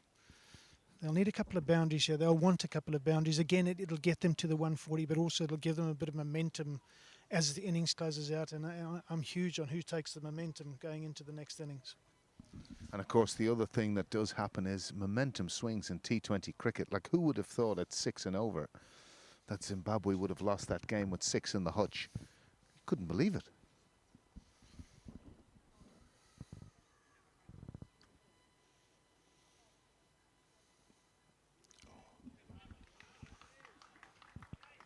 That's something we didn't see from Sharif the other day, something slower. He's bowled it a little bit slower, back of a length there, Burl through the shot before the balls arrived. Possibly a little bit fortunate. Burl got a little inside edge on it, or it came off his hip, actually, in the end. but that's good bowling from Sharif. Top drawer, mixing up his pace. Eggs are eggs, we might see a Yorker now. Expert at it. And it's going to cost him 4. Wasn't that far wrong as a Yorker. Perhaps the line was a little out. Bill gets an inside edge in it and beats the short fine leg. This is good for Zimbabwe, because if they can get themselves to a total in excess of 140, and again with the bowling attack, and you said they possibly seem happier defending, Dave, they might feel they've got a big chance of doing so.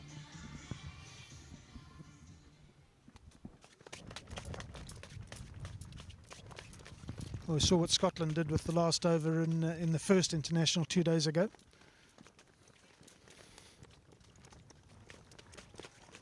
Richie Berrington got nearly 20 runs off the last over, I think. And of course they took all the momentum in with them into the field.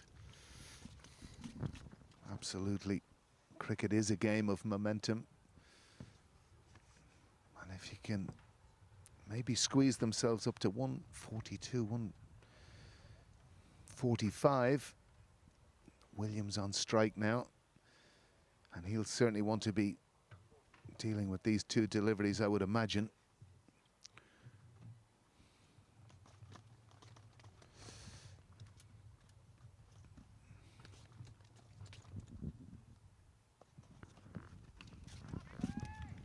Excellent Yorker, really was a good Yorker.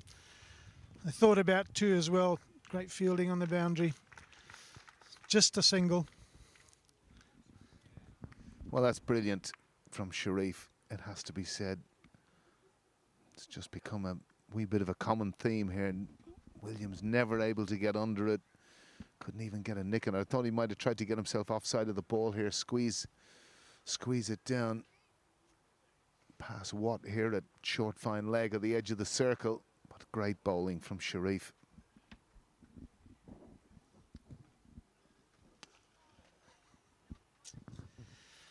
Oh, I think he might have got away with the last one because it looked like it was right in the slot, but it's just going to cost a single. And so that's the end of Zimbabwe's innings. They'll finish on 136 for 5. I think perhaps they're about 15 to 20 short myself, but from the start they had, it's a fairly good recovery. Yeah, couldn't agree more, Dave. The pitch does look a little bit better. Obviously, they're using the same pitch. It was something Preston talked about. Of course, he plays his club cricket here. But I sense that possibly that total is a wee bit short. But who knows? Who knows?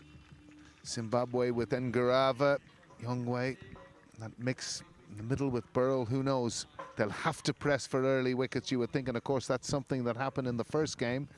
But they'll be a shade disappointed. But I think it was largely brought by that disease that they have at the top of the order, the loss of 3 wickets in the power play. It was take nothing away from Sean Williams, 60 not out. It's been a superb little innings there for Zimbabwe. Nice partnership with Craig Irvin, the captain, as well. Just steadied the ship after the loss of the early 3 wickets. And there you have the partnerships, of course. The main one that there between Craig Irvine and Sean Williams. But Williams really was the star of the show. 60 from 52, came in very difficult circumstances and kind of played around everyone till a wee bit of an onslaught towards the end. But the view from Houghton and Lewis is this could be 15 runs short, 136 for 5. And let's now have a look at those Scottish bowling figures. Dave, who stood out for you? Well, I thought Leask bowled particularly well with his off-spin in the middle. I know he was bowling at 2 left-handers, but he really steadied the ship there and made it very difficult for that partnership to go at any rate. But really a good day by all the bowlers. Richie Berrington was given 1 over just perhaps to have a look, see what he can offer, and was most expensive. But they all had a good day today.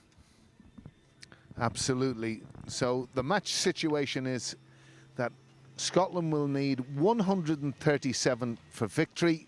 There's your summary. Williams 60 from 52, Irvine 30 from 36. So we will be back with you shortly for Scotland's reply.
Well, welcome back, everyone.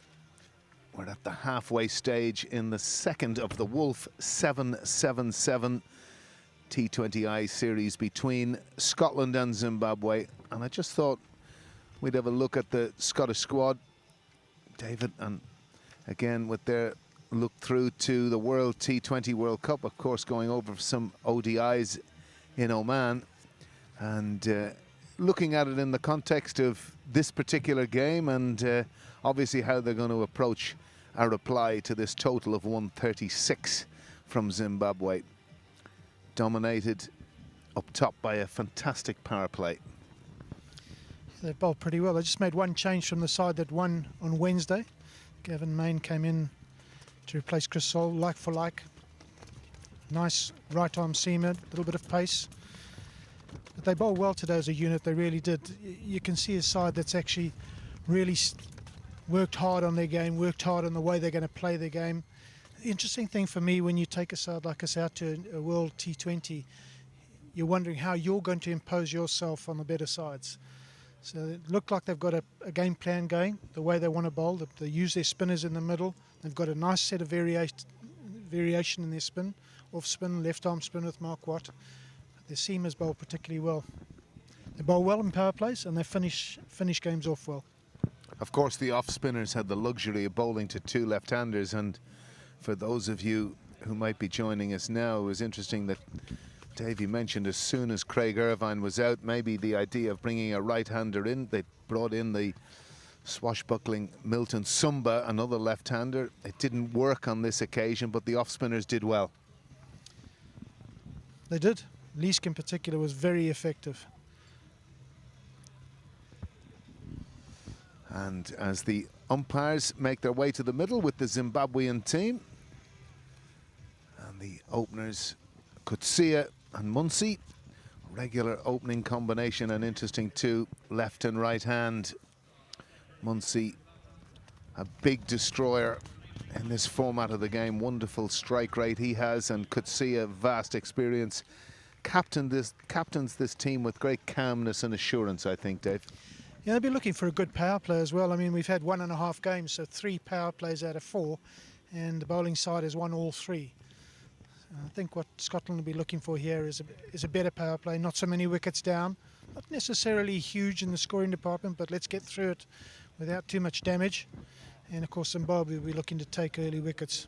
Tendai Chitara is their man. He took an early wicket in the first encounter.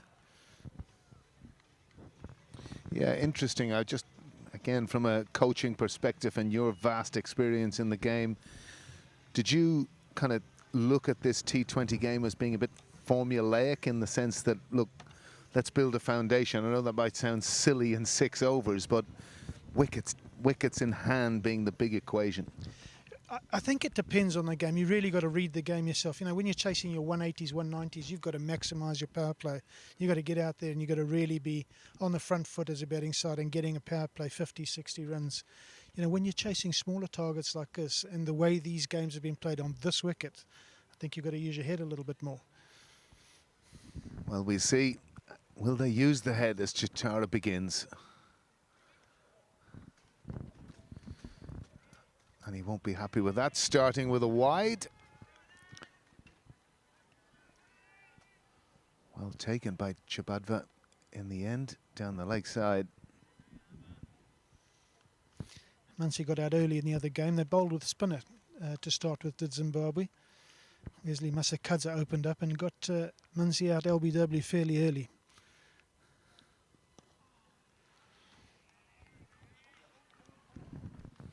Of course, Chitara vastly experienced. I do remember with somewhat of a giggle that match they played against the West Indies when he had Chris Gayle absolutely plumb in the first over of the match and then had to watch him plunder 200, if you remember.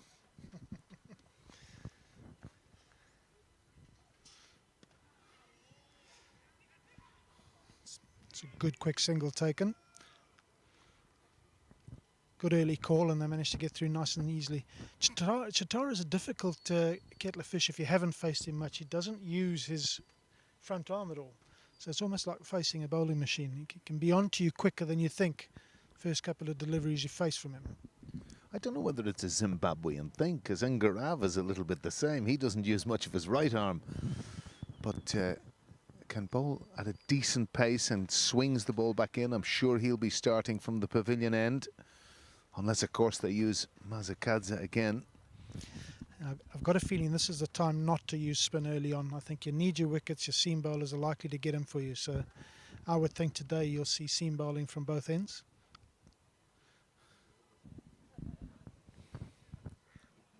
Well, Ngarava was fantastically consistent in the Irish series.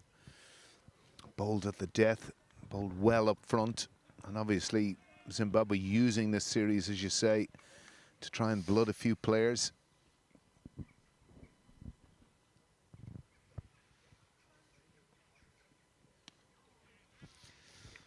Worked away off his legs. So both batsmen off the mark now with singles. I think they've got a decent attack of Zimbabwe. When you throw in the big fella, blessing Muzarabani, who's not playing in these first two games, nursing away through a bit of a knee injury. But when you throw him into the attack, big tall man, 6'8", 6'9", gets a little bit of bounce off a good length, got nice pace as well. They've got a nice little bit of variation there, left arm seam, right arm seam, tall, height and bounce.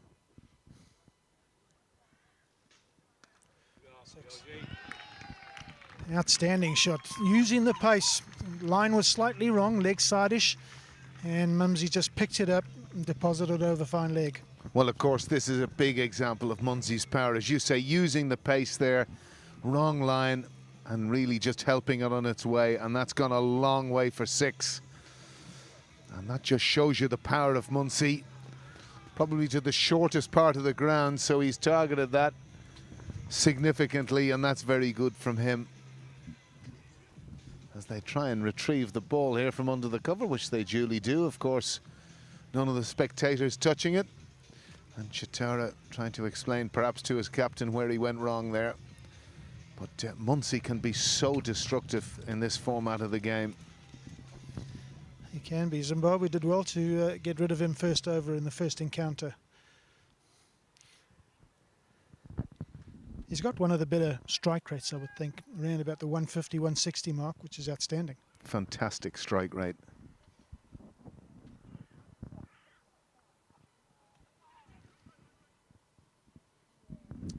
Of course, this game coming to you on the Cricket Scotland YouTube channel, and we spoke about a bowler, Blessing Musarabani, who obviously with his record in coming into international cricket, it obviously had spells at Northamptonshire, but certainly in the T20 series, certainly looked to be minding himself, but he was very good to watch in the ODI series. One aspect that I kind of thought, Davey, a lot of the times the Irish players could let the ball go. Obviously, he's bowling from a tremendous height, 6'9". He's probably bowling the ball from 12 feet, but possibly needed to be just that little bit fuller. It's going to land right in the middle. If you're going to get the ball in the air and get it to drop short, that's exactly the right place, straight over the bowler's head. Well, I just wonder, was it worthy of a dive? Because it certainly looked for a long time to us here that it was a chance. But Chitara struggled a little bit in that opening over, and Scotland now 11 without loss. A good start from them.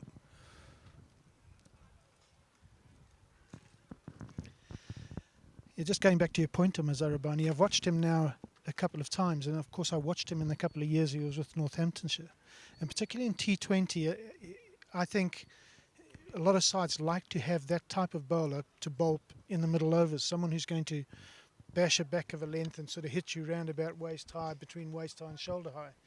And not easy to get away, especially if you do it consistently. When you then get into 50 over competition and you're looking now to bowl slightly longer spells and to try and get early wickets, you would want him to bowl a little fuller.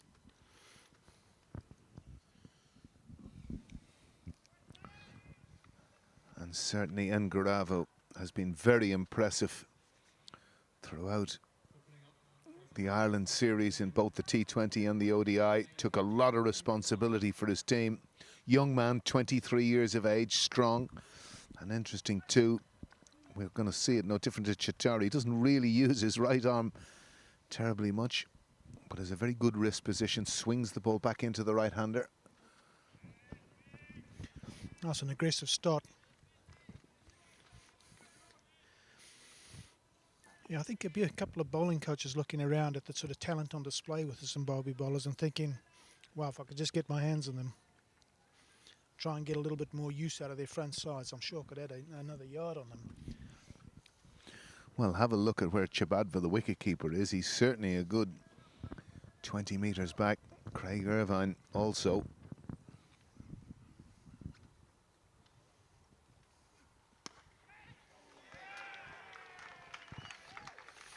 That's an outstanding catch.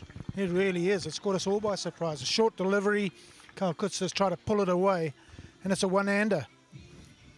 That's a brilliant piece of fielding. It really is. Banged in short and hit with great power by Kutsia, but he's fallen, and a little bit casual possibly in the end. But Zimbabwe are full of smiles, and why wouldn't they be? They're in the huddle. They've got rid of the skipper. Kyle Kutsia, vast experience, and that's just what they need. Well, they were looking for early wickets.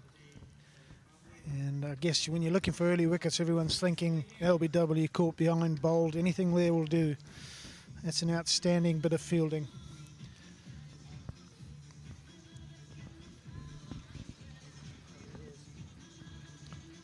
And it brings Ollie Hares to the crease.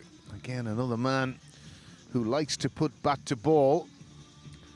And it'll be interesting to see, will that formula continue, Dave?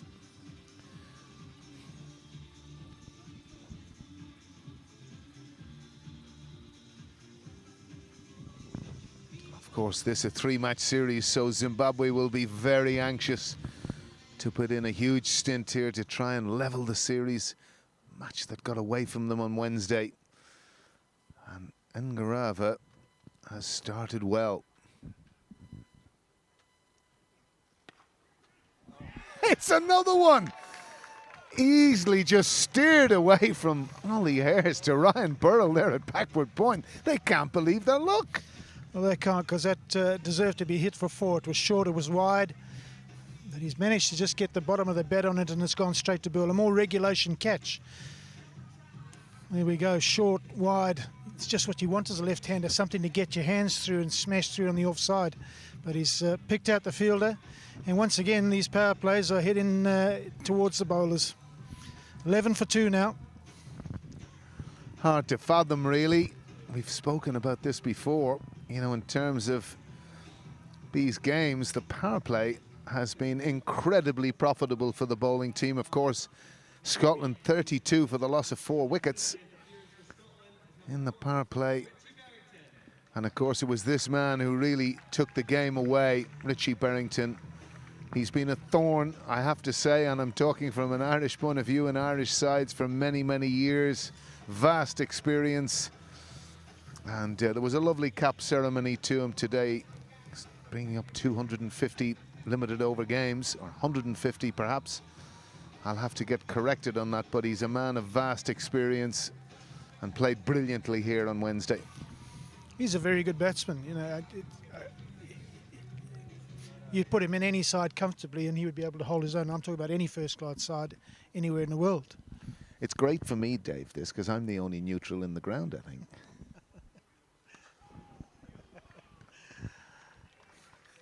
Yeah, nice for you. We're all neutral up here in the commentary box, as you know. Of course, we have to be balanced. We've got to talk about both teams evenly, give our opinions evenly, the good, the bad, and the ugly. And we've had lots of elements of that today.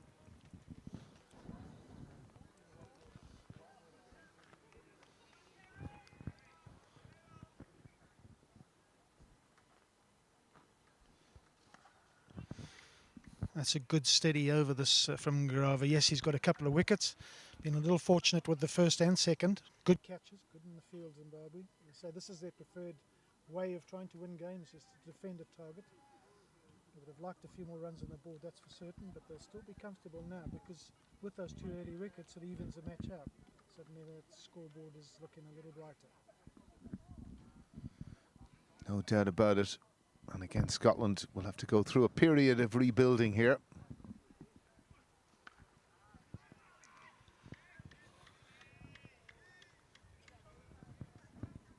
Well, that's That's the end of Ngarava's over. A very good one. Couple of wickets in it. Scotland now 11 for 2 after 2 overs. They've got the man at the wicket, though, to do the rebuilding. He did a great job of it the other day, because not only did he bat through, but he batted at a rate. Well, it's not often you see a double wicket maiden in T20 cricket. You might see a maiden, but a double wicket maiden, that's tremendous from Ngarava. And he's in a rich vein of form with the ball.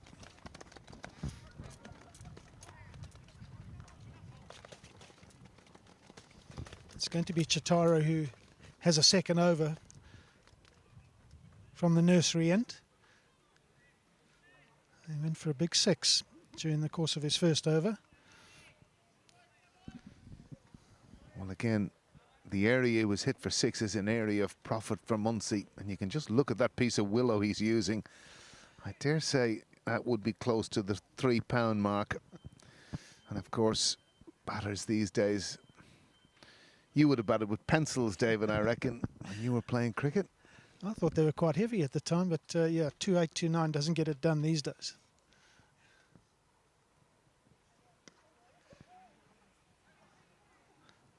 A little misfield. I'm not sure he would have stopped the single anyway. I think once again Zimbabwe got away with that. Chitara in particular, short and wide outside the off stump. He's got his boundary fielders all on the leg side, protecting the area where he was hit for a 6. And he's got away with that. Yeah, from watching George Munsey over the years, he looks to get offside of the ball, heavy scorer on the leg side, and backs himself to hit it over the ropes, which is testament to his strike rate, as you said, which is, I don't know the exact numbers, but it's certainly in excess of 150 in this format of the game, which is tremendous. Chitara will much prefer bowling at right-handers. He's a very, very slippery bowler to right-handers. Gets the ball just to move away past the outside edge. And that's the precise area you need to be bowling, particularly to a batsman who's just come to the wicket. And Berrington, the thorn in the side of Zimbabwe in the first game. Well, again, they'll get away with a single here. Just worked away off for the leg side. Good running between the wickets.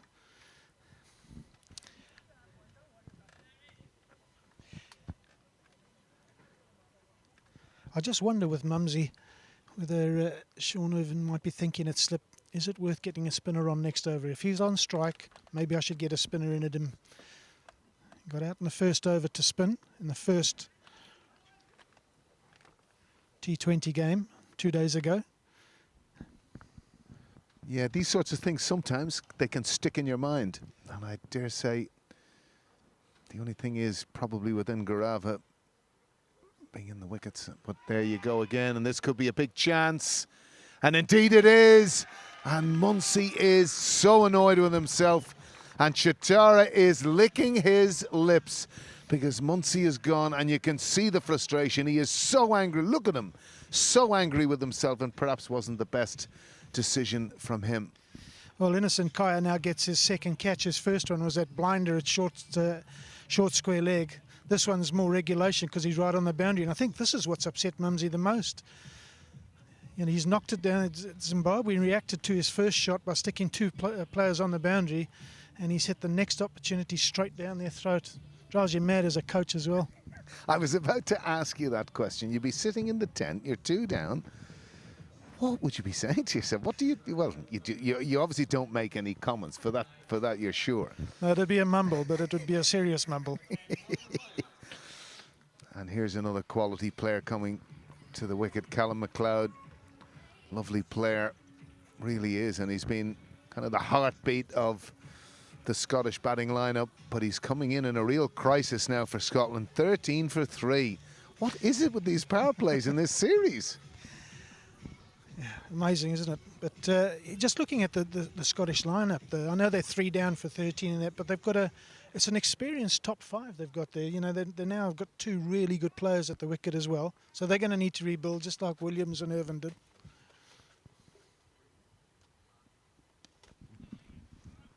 You often wonder in these situations, David, you've been in dressing rooms, I've been in dressing rooms where you look at a total and you kind of say to yourself, we'll get this at a canter. and suddenly you find yourself 3 down for 13 and it ain't a counter no more. It isn't. And, you know, if Zimbabwe are wise here, and the change in tempo of the game, for me now, I'd be trying to race through overs. I'd even get a spinner on the other end, even though the seamers are doing a great job. Get a spinner on, whip through overs, and try and get yourself up to 6, 7, 8, 9 overs before they recover. Or would you gamble? Chitara 2 wickets and Garava, you're really your strike bowler. Would you say, hang on a second, I'm going to bowl them 3 and 3? I guess looking at the wicket, I'm looking at the wickets that have fallen and thinking this isn't really because the wicket's doing anything. It's not swinging around corners or nipping off the seam. So for me now, I'd be looking at the longer picture because both sides have been able to recover from bad starts in both games. It's 3 overs gone though, 13 for 3, Scotland in trouble. Maybe I'm old school, but it's always been a piece of deep frustration for me sometimes. Like, as an example, now it's not happening, but, you know, Ngarav has taken 2 wickets. We get Mazakadze, like, give me the ball. I want to bowl.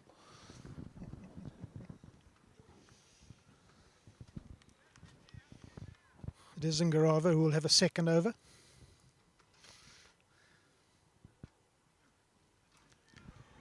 Past the outside edge.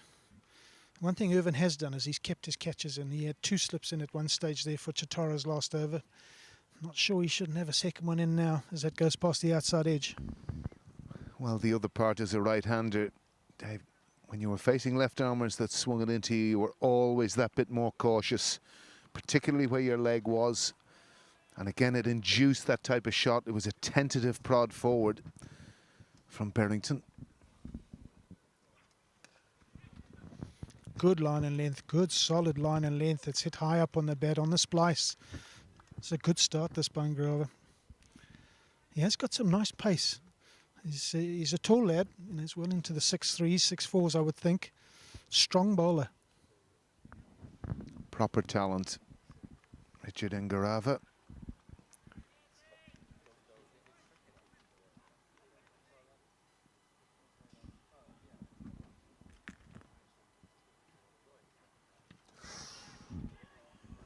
It's another man who's going to see the doctor. Yep, I think the old concussion protocol, somebody needs to be out and have a look, count the number of fingers and make sure you get your surname right when they ask. No, they don't seem too perturbed. He certainly looked. I don't think you get a choice, to be quite honest. I think, well, certainly in English cricket and first-class cricket, you don't get a choice. But it looks like the ump's had a word and thinks he's all right. Umpire Mark Orthorne showing due care, but Barrington said he was all right. But I was surprised actually not to see the Scottish doctor. It was clear that he was hitting the head by that delivery from Ngarava. And again, it's he has, and you just mentioned it earlier, he has a surprisingly good quicker ball.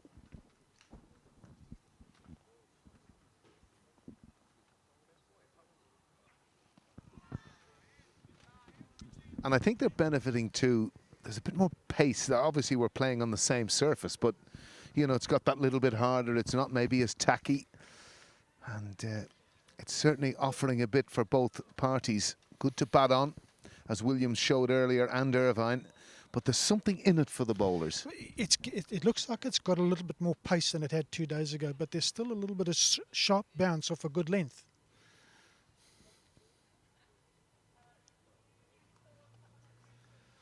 Cut away, but no run, straight to point.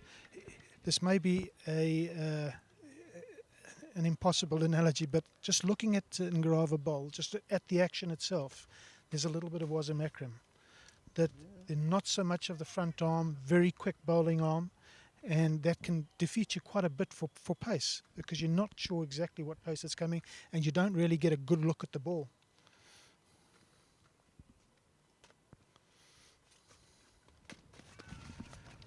Well, it was always interesting too, Dev. I think the other side of things is this wrist action. Often, you know, when we were taught as bowling, was always get this kind of wrist behind the ball to swing it, do this. But when you look at particularly some of these incredibly natural Asian bowlers, obviously West Indian bowlers. It was that snap of the wrist that created, so, you know, you watch bowlers like Malcolm Marshall in off 8 paces, getting it up around 150 Ks, you know, it was just this from nothing, you know, often from nothing. But the more you studied, it was this snap they had in their wrists that created that pace. Yeah, great bowlers to watch as well, particularly from the non-strikers end.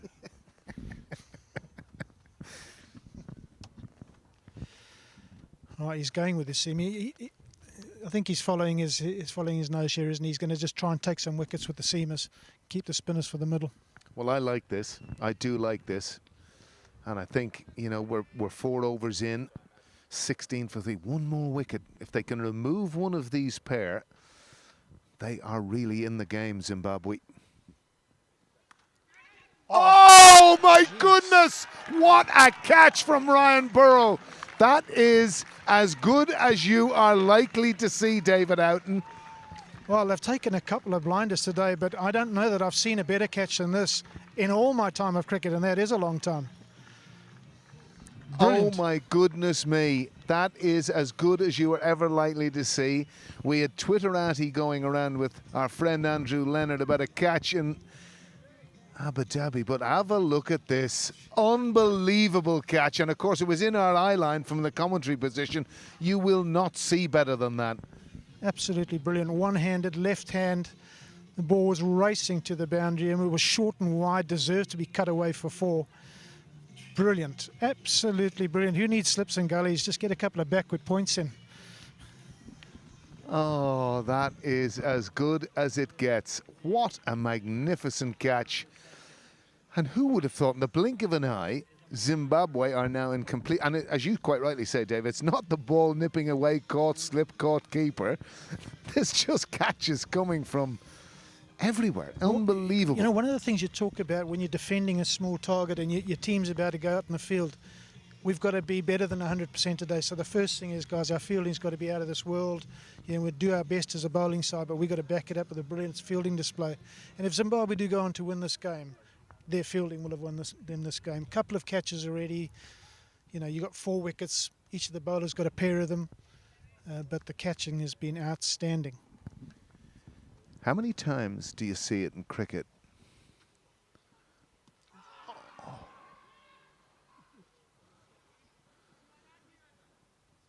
It looks complete harry-carry now in the Scottish camp in the blink of an eye.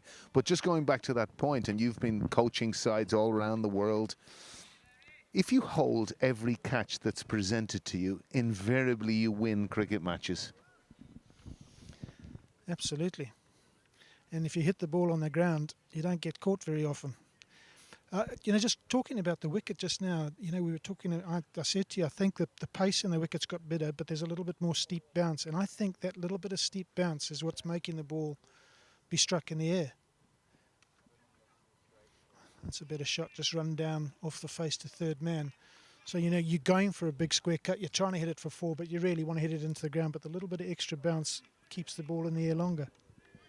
It's interesting that you talk about the cut shot, because now you just see so much more of, particularly to that wide short ball, the elevation, taking it over backward point. A risk-free shot in many cases, but, you know, obviously traditionally we worked in a world where you were told to keep it down.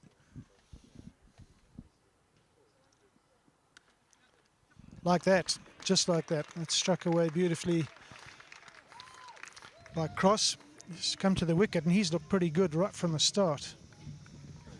Poor ball that from Chitara.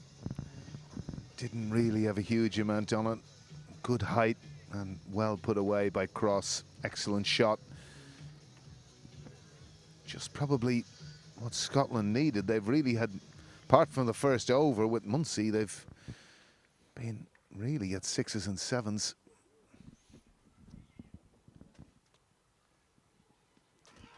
When you consider that the first over of the innings went for 11, you know, we're coming up to the back end of the 5th over and it's another 11 runs for 4 wickets. Well, it's the greatest run saver of them all, Dave. Wickets. Interesting technique here from Ryan Cross. A lot of waving about of the bat. kind of tends to be coming a little bit inside of the ball. Be interesting just for your viewer comments on that. You can see that. I think that one thing's for certain, you do not want to be giving him any width. He looks like he wants the ball wide of off stump to get his hands through, and anything that's been straight. In fact, he's been struck on the leg twice. It's 5 overs gone. It's 22 for 4, and Zimbabwe well in this game, and work to do for Scotland. Still got good players at the crease, though. So it's that one partnership again. Yeah, no doubt about that. But Berrington's 4 off 12 at the moment. And there's the story of the day so far. And realistically, it has been some of the most outstanding catching that you're likely to see. Kutsia and Callum McLeod falling to 2 fantastic catches. And again, Chitara, 2 wickets, yes. 20 runs, yes. But Ngarava has been the star of the show so far. And we've got a change now at the pavilion end. It's Luke Johnway, who bowled ever so well for the 3 overs he bowled and then went the distance and really gave Scotland that momentum to bring into their fielding display.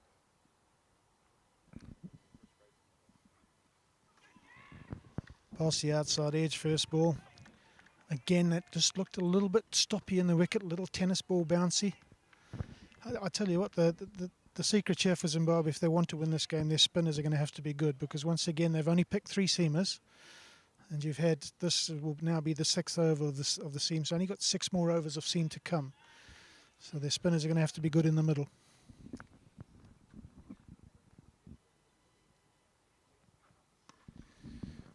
Luke Johnway in the Irish series, Dave, showed a great ability. He just had this nip backer that he bowled, nearly as good as an off break. Not necessarily saying he might do it on this pitch, but that's his, you know, in terms of his wicket taking deliveries on that nagging length that he bowls, it was a very valuable asset. I think looking at their side, and I know a little bit about Luke, he's probably one of the most natural all-rounders. He has skills in both batting and bowling. At times, he just needs to maybe do the best, you know, use his best ball more often, use his best batting more often, rather than try and be too clever. He can overthink things. It's just going to be worked away for a single. I guess when you've got that many toys to play with, sometimes you want to play with too much. But I think he's got more skills than most of them. He's definitely got all the variations in his bowling, and on his day can be an absolute killer, you know, especially in a 50-over game where he's got 10 overs. He bowls a lot of it in the middle and at the end. Good skills.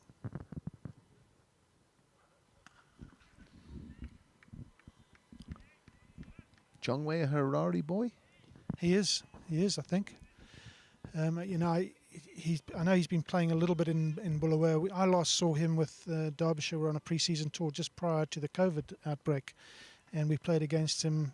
We played against a select side, a President's 11 from Zimbabwe in Bulawayo, and he was playing in that.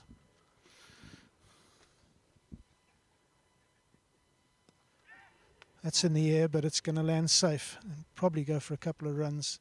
Innocent Kaya coming around on the square leg boundary and mopping up. Well, of course, you were telling me early, Dave, you're going to see a lot more of them. You're heading back to Zimbabwe for 6 months. What do you intend doing when you're back there? Well, I'm hoping that I'll do some work with one of the franchise sides over the Zimbabwean summer.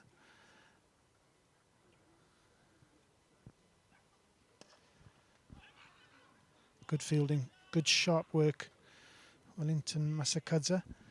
I think, you know, on top of that, Zimbabwe has always been the side that I've tried to help the most over my career. It's the side I've played for all my life. So I'm happy to go back and do whatever they'd like me to do. But I would love to see Zimbabwe's club cricket really take off again.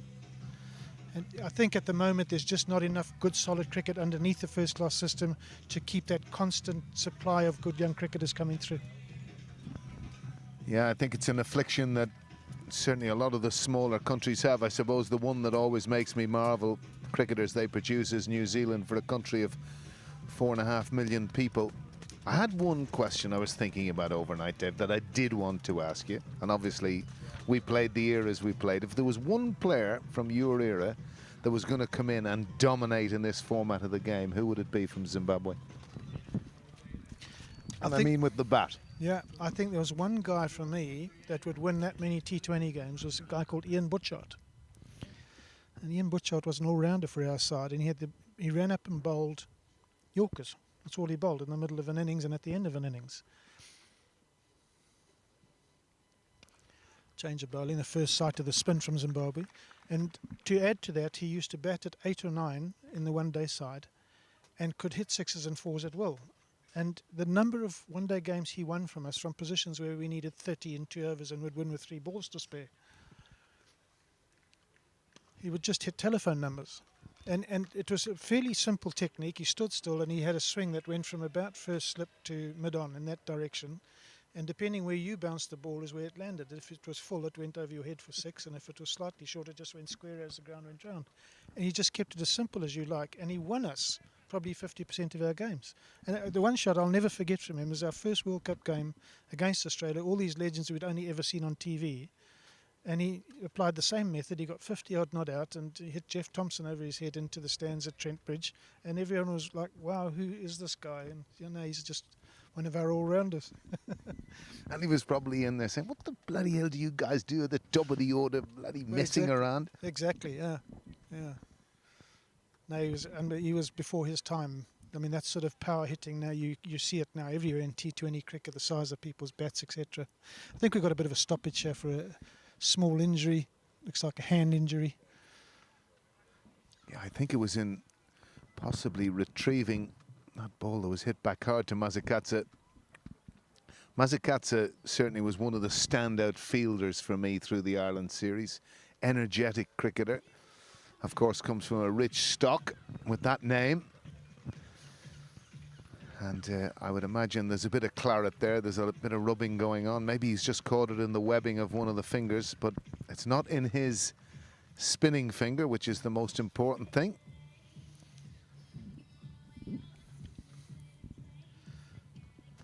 Wellington's older brother now, Hamilton, is a fantastic player for Zimbabwe. And over the years, I mean, I was there at the start of his career as a 17, 18-year-old when he got 100 against the young West Indies side that was out against us in Harare.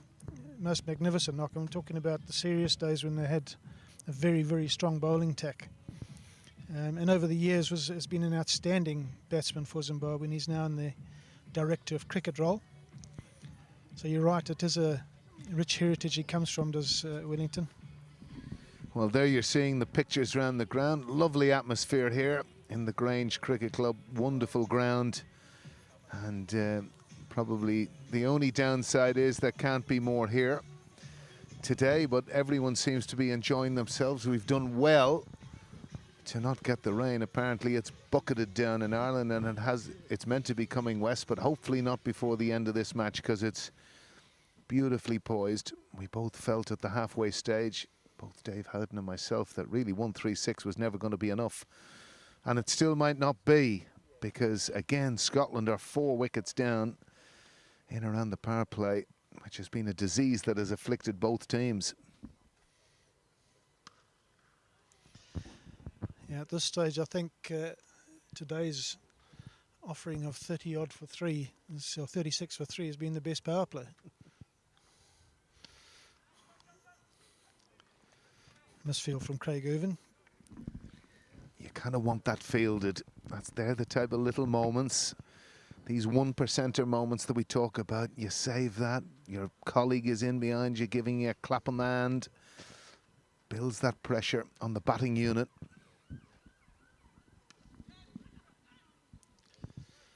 Well, he's dived and got that one in his hand, but not before the single's taken. Still a good start this by Masakadze. Of course, one thing I learned from PJ Moore, you've got to be very careful with Craig Irvine. He can throw the ball equally well, both hands.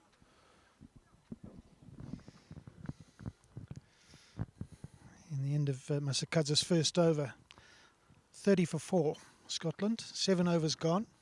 They've got some work to do. Yeah, it's a hell of a skill being able to throw with both hands. Ian Harvey, the great Australian cricketer, was completely ambidextrous and amazing, talented sportsman. Well, it's the end of 7 overs. David and I have got to depart, and I'm happy to hand over to Preston Mossman. Well, that's an interesting sight in the background by the Grey Eccles stall there, watching bats being manufactured. I've had the great joy of in my day of being a Duncan Fernley user to get into the factory and watch Duncan making bats. It really is a fantastic skill. Yeah, you don't see that very often live at the cricket. That's a good bit of entertainment over there.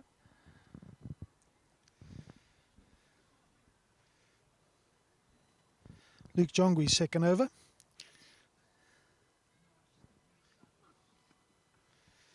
Looks like it's going to be up to Mr. Berrington to bat through the innings again. Zimbabwe have had a tough day. Scotland had a tough start. Yeah, looking to do it the hard way today. Some soft dismissals up top there, and struggled to really get going. But it was Cross and Berrington that laid that initial platform on Wednesday, and they've started to rebuild, albeit slowly here.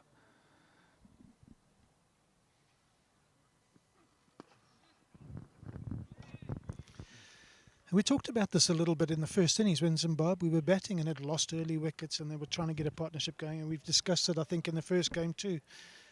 I've got to believe as a captain you've got to be a little braver now, and you've got to bring that extra man in and stop the easy single, because a partnership is about runs, and if you're getting 6 singles and over, it's clicking along quite nice. You get a boundary every 2 or 3 overs, and the next thing your partnership's established. You can cut those ones out.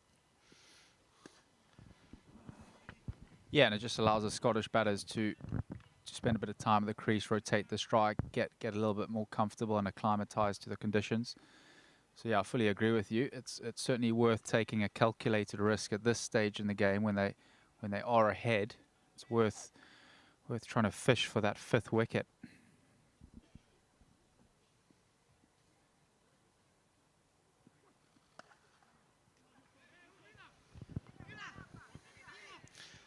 Yeah, that's good running as well. They may even get a 3rd here. Eventually all the Zimbabwean fielders backing up assemble, and the 3rd is prevented. Yeah, Zimbabwe seam has been impressive up top. Not given any width to these Scottish batters. No, they feed off it. But yeah, certainly you feel they've bowled well enough to justify another man in the ring, or at least another catcher. Yeah, I couldn't agree more at this stage.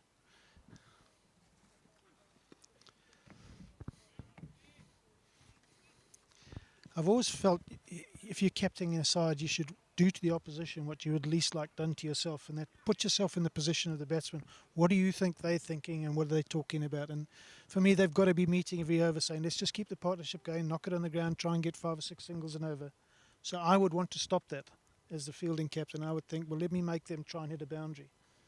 See if I can force another wicket. Slow ball. Good slow ball. He has got a very good disguised slow ball as Jongwe. It's the end of the 8th over, 35 for 4.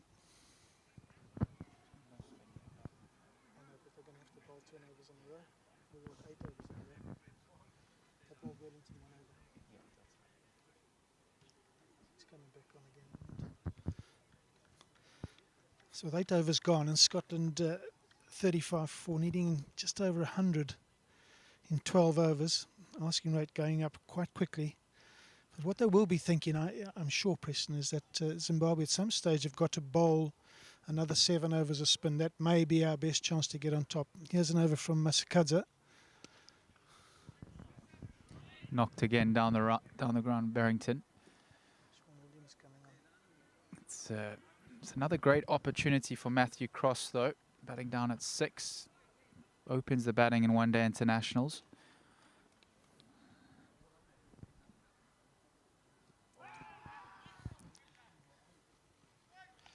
Yeah, I should imagine being a wicketkeeper, very, very busy against the spinners, will like to play sweep shots, like to use his feet, get down the wicket. Probably an excellent runner between the wickets as well. Yeah, someone who's worked really hard on his game against spin. Probably would admit to himself that if anything, it's nicely played, good control, really waited for that. If anything, when he came into the Scotland national team and made the step up, spin was probably his weakness. but he's managed to find a way to turn that into one of his strengths.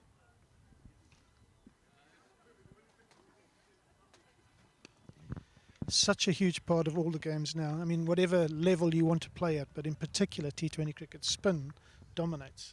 You look at all the statistics, the spinners have always got better statistics than seamers.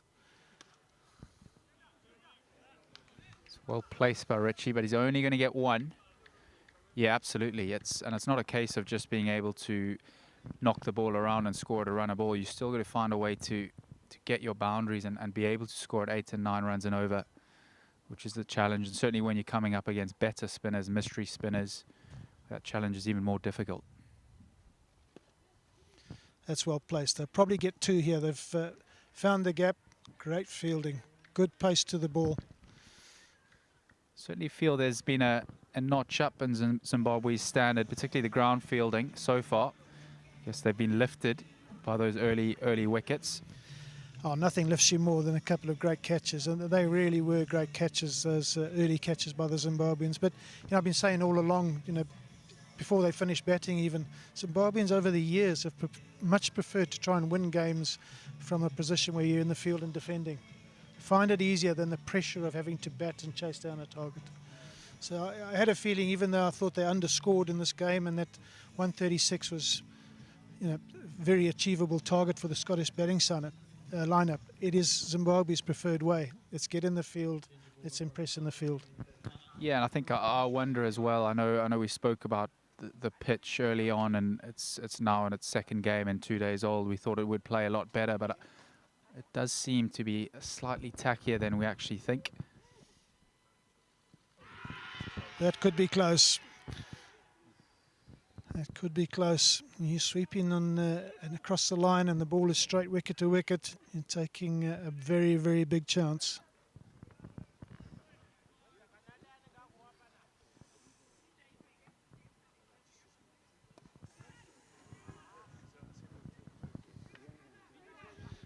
Just chipped away over the top of point. Going to pick up a couple of boundaries. A couple of singles.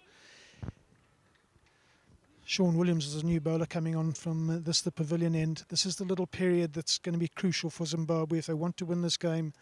The little combination of spinners bowling at both ends has got to be tight. Yeah, and I think it's the timing as well, how quickly Williams can get through his overs here. That's lovely cricket from Matthew Cross, beautifully placed. Those are the areas I talked about earlier with Alan Lewis. If you can hit the ball up and over and through extra cover, it's an indefensible area on the ground. You can't put a fielder there. Well, if you do put a fielder there, you've got to take him away from a normal fielding position. So it's a great shot, and perhaps should have been cut off, but in the end got just rewards for it.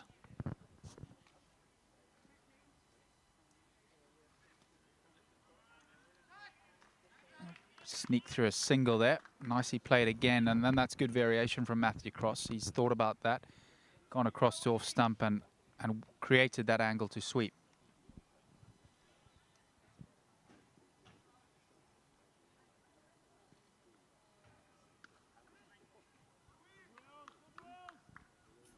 I think as well, obviously Williams is going to try and rush through his overs. It's how quickly Zimbabwe can get that run rate up to 10, that required rate 10, 11, 12. Good sweep, good solid sweep, and good work on the boundary from Innocent Kaya. He's recovered nicely in just a pair of runs to finish the 10th over. So at the halfway stage, Scotland are 48 for 4. Well, they need 9s and over from here, so it's a big ask. They probably started off only needing just above 6s or 6.5. Zimbabwe have done well. They got early wickets. Some great fielding, couple of great catches. Ryan Burl taking one, Innocent Kaya taking another, and then a couple of regulation catches, and so a pair of wickets each for the 2 opening bowlers. It's been good consolidation from Barrington and Cross. Seamers have been good for Zimbabwe. 2 wickets apiece for Chitara and Garava. And look at that economy rate, 2 overs, just conceding the single run. It's now up to Zimbabwean backup bowlers and their spinners to really tie up this middle period. Introduction of Ryan Burl, the leg spinner. He'll come on from the nursery end.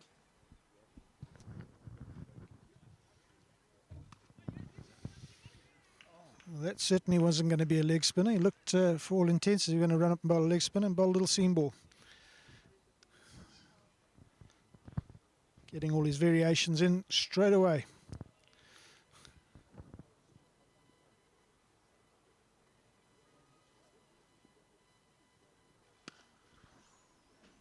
Powerfully hit down to long on. I think a big feature of Richie Berrington's innings in the first T20 international was the way he played spin and the control he showed. So the disdain to the part-time bowler. As soon as they bowled a bad ball, he put it away, and he knows he's going to get that from Burl.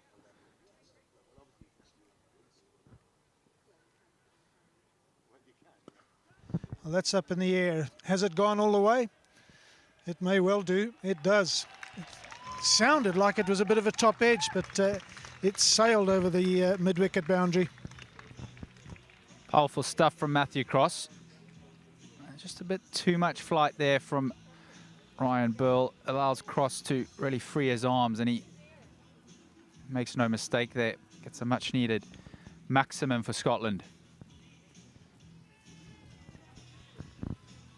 What I like about it more than anything is that it's gone at the gap. So even though it wasn't perhaps hit out the middle of the bat and there was a chance it could land short of the boundary, it was in the gap. No one was getting anywhere near it. And Burl's under pressure here. 3 balls.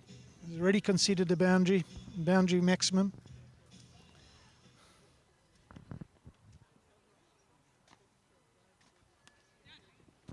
And that's beautifully cut away and well placed as well. Beaten the man at point and enough power on it to get to the boundary. Cross is playing a little gem here. Once again, the shot's all about the placement, the timing, how late he hits that ball. Lets it go right past his body, and just guides it just right of the man at point, and behind the deep extra cover.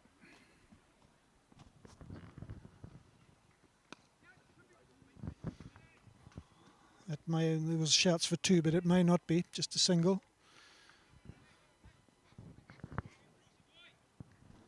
This was always going to be the crucial part of the game for the Zimbabwe side, how they got through the middle overs.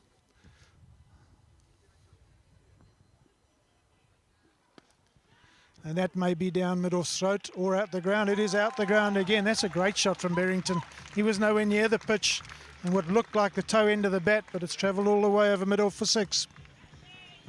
It's 2 excellent overs from Scotland and really shifted the momentum here. Just Zimbabwean body language after that over. 19 runs from it gives this run chase a bit of an injection. How's he managed to hit that for 6 so the ball was a good yard away from him? You know, he's hit it right on the toe end of that bat, but it's sailed over mid-off. And that's not a short boundary, that side.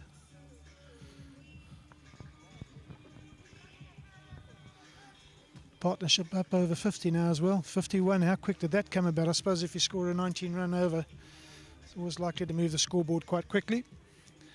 Williams is on for his second over. His first one was expensive as well.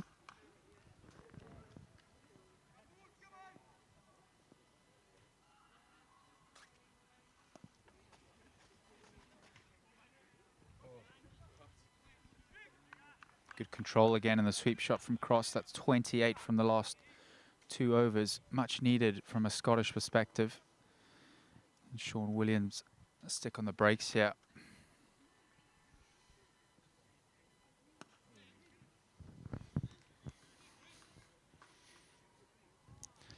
Just a little single into the vacant leg side.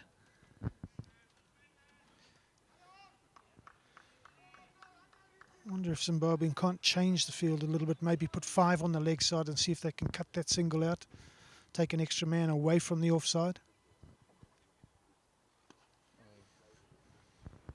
Seems to be a runner ball at will at the moment. You need to try and change the momentum again. It's swung towards Scotland. How can we force them to play something they don't want to play?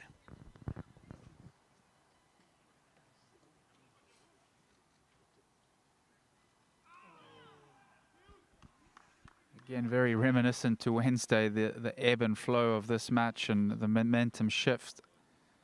Just takes a couple of overs, how easily it can change.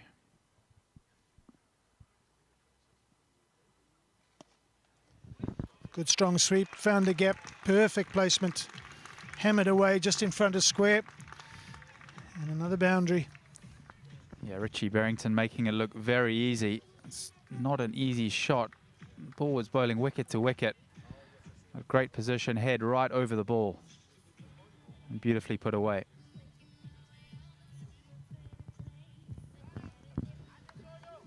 For me, it's the risk taking here that's been so calculated from these two in the last 3 overs. They've absorbed a bit of pressure early on and rotated where they could, and now they've gone to their good boundary options and executed really well.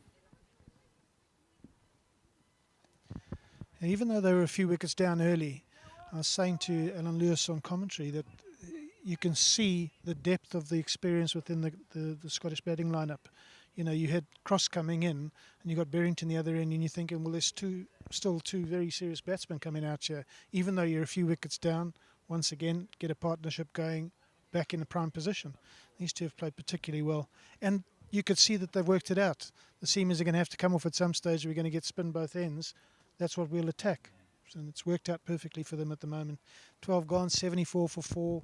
It's now down to 8 and over. It was just over 9s just now. So they've put the game right back in their favour. Yeah, that discussion on depth as well is going to give the team a lot of confidence over the next couple of months, because the men who haven't scored the runs in these last 2 games, Munsey, Kutzer, Hayes, McLeod, you know, they're very formidable top 4, and they'll have their day, that's for sure. So it's certainly good signs.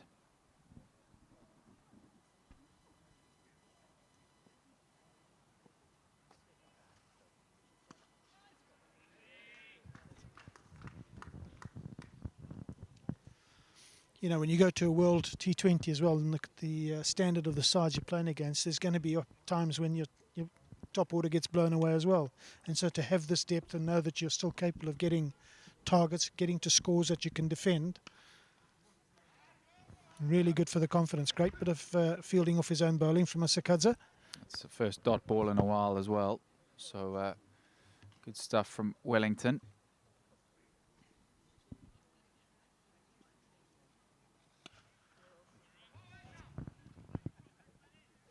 Powerfully hit 2, long off just the 1. Steady over thus far. Needs to get out of it somehow without conceding a boundary. Be a welcome relief for the Zimbabwe side if they can get 6 balls done without a boundary.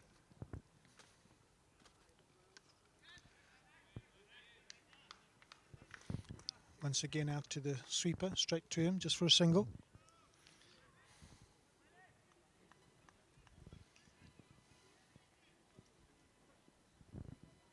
I think this is where Zimbabwe miss. Oh, is that down mid-on's throat? It's not. It's over his head. Another 6 from Barrington. So he couldn't get through the over without the boundary. In fact, it's a maximum. Such a powerful striker. To his strength. Hits it so well down the ground. It's just in his arc from Wellington Mazakadze. Barrington obliges. Powerfully struck. Another maximum to his name. And he moves on to 36. I was going to say this is where Zimbabwe really miss someone like Mazarabani not playing in these games. Big, tall seamer, hits a deck hard. It's difficult to get away. On a wicket like this, he'd been outstanding. Unfortunately, they're resting him because of a knee injury. I think another player they miss from a spinner perspective is Raza, and what he does in the middle period. What a clever bowler he is. 13 overs gone, 83 for 4. It was a good over other than the 6, but Scotland doing it easy at the moment from a tough start. Good partnership, and now racing away, playing it beautifully. Yeah, dare I say it, Scotland looking like they're in control right now. We did see what happened on Wednesday with Zimbabwe and Williams when he was in control, how quickly things can change.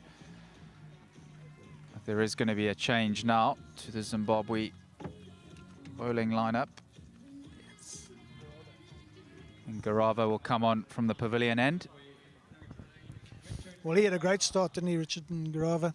2 overs, 1 maiden, 1 for 2. He's got his work cut out for him here. If he wants Zimbabwe back in this game, he's going to need to strike, and strike quickly. I know the horse is very much bolted, but when he was bowling like that with those figures, do you not think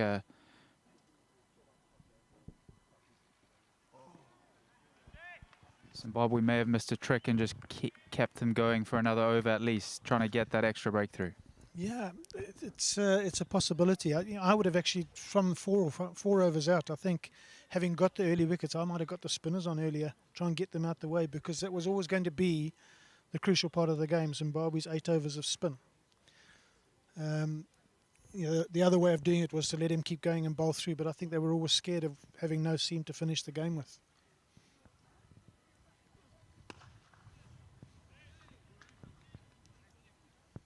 Just a single hammered out to Sean Williams at mid-on.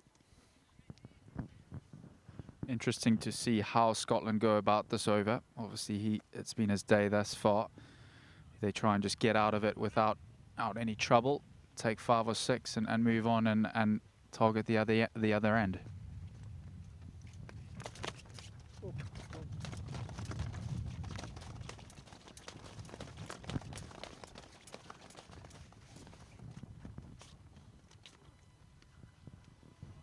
Thumped out to point boundary for a single.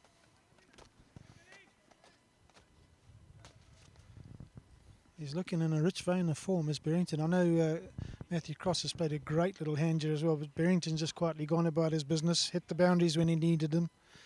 And when you consider he played so well in the first game with that 80-odd not out, he's backed it up here again. Yeah, I think they've complemented each other beautifully.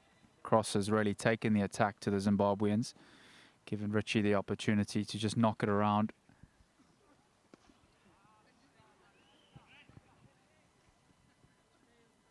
And build, but at the same time they've managed to keep up and get ahead of the rate, so it's been working well for them. Partnership now 72.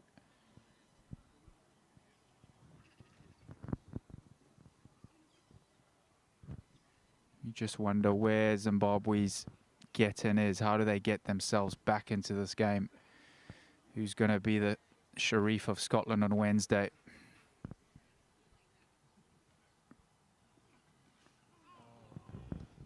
Oh, a little unlucky there. That could have been the breakthrough, but a little bit of fortune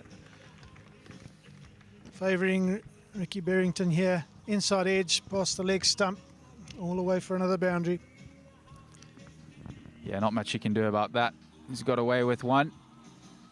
Probably deserved it the way he's playing.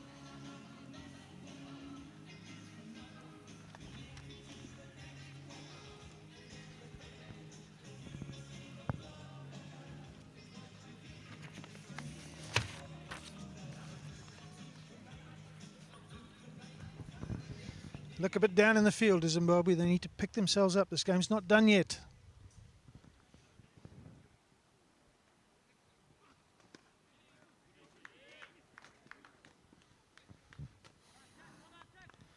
Just a single off the last ball of the over. Scotland now 91 for 4.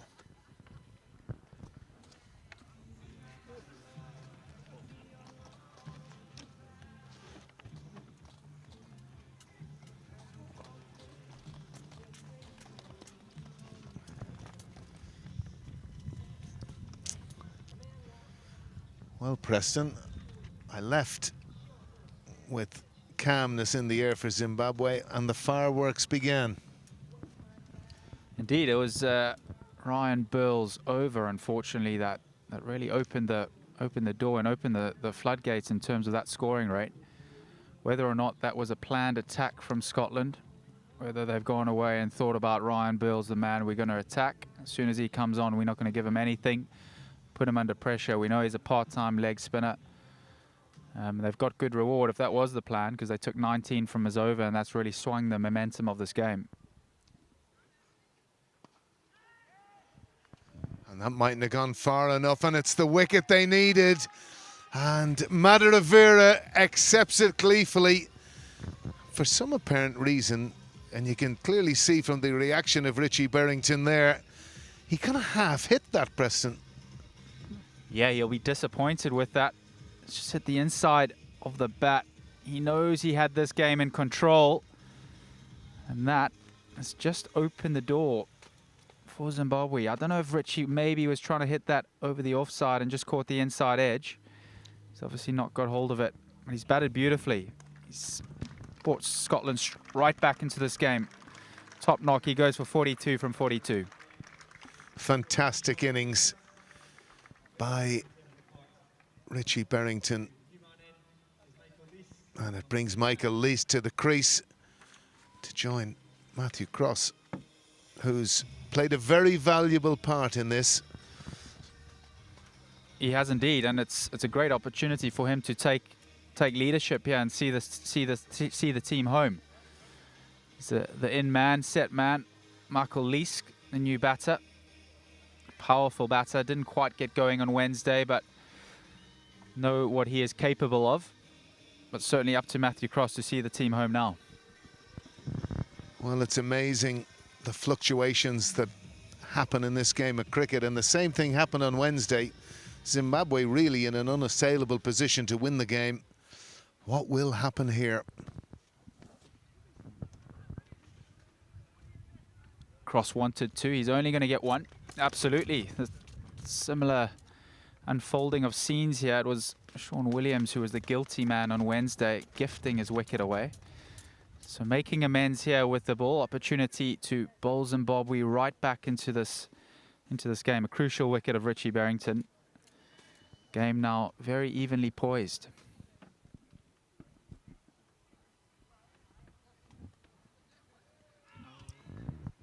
Giving that one a little bit more air, oohs and ahs. Might have felt with a little bit of turn there. It might have pitched on leg stump, giving himself a chance of an LBW. Williams, good work from him, just giving that a little bit of air in the new batter in. Perhaps be that little bit cautious.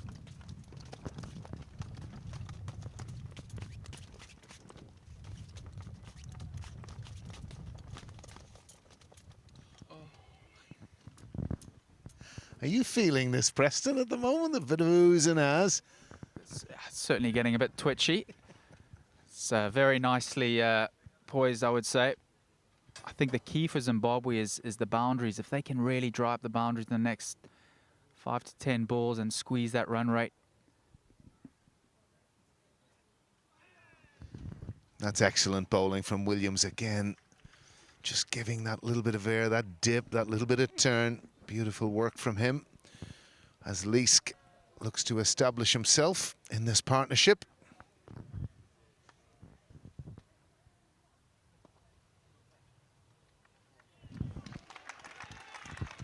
And that's a top-class shot, really is.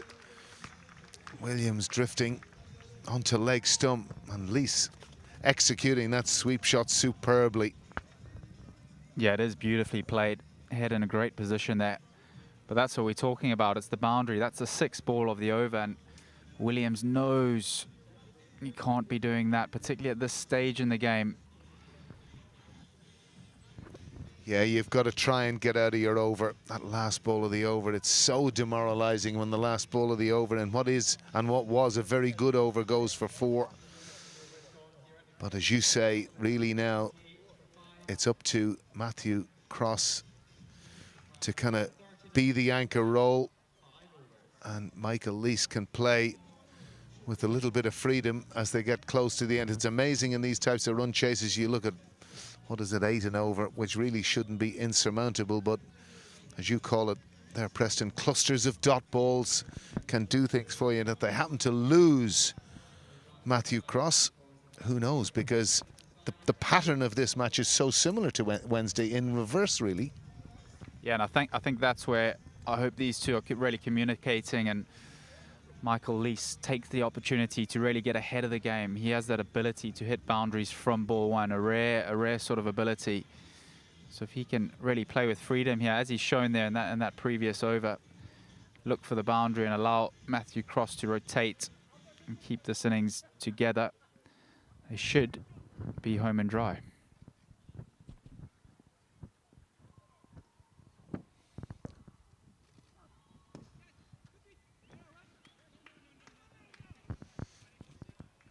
Well, just looking at the shape of this Scottish side, Preston, there's a great degree of experience in it. And you would think that that experience could and most likely will get them over the line here, whereas on that tail end of the Zimbabwean side, there isn't a huge amount of experience. And as you say, Michael Leask has the ability to go hard early. That's well bowled by Jongwe. Good line. Absolutely, that experience has been evident both Wednesday and today, particularly the way Richie Berrington has played with that composure and that control. His 250th cap across all formats today for Scotland, which is some achievement. And Matthew Cross, still young, but still batting with a lot of experience. Is he the most capped Scottish player?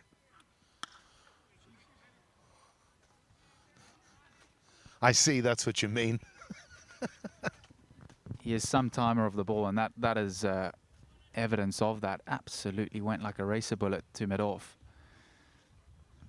In the end, probably prevented them getting one. It went so quickly to Ryan Burrell there at mid-off.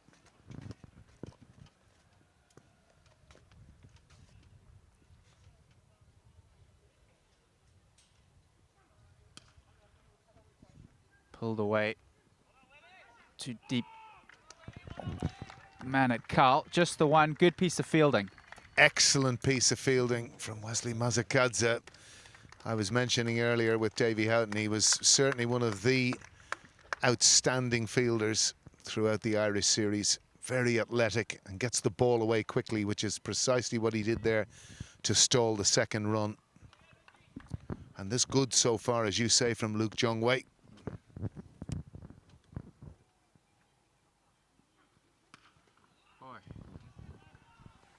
He's got away with that one. Attempted slower ball. Matthew Cross can't quite put it away either side of extra cover, and he's got himself a boundary. Mid-off's in the ring. Be disappointed with himself there. Very good over here from Luke Jongwe. One ball. Can he get out of it without conceding that crucial boundary? That is the question.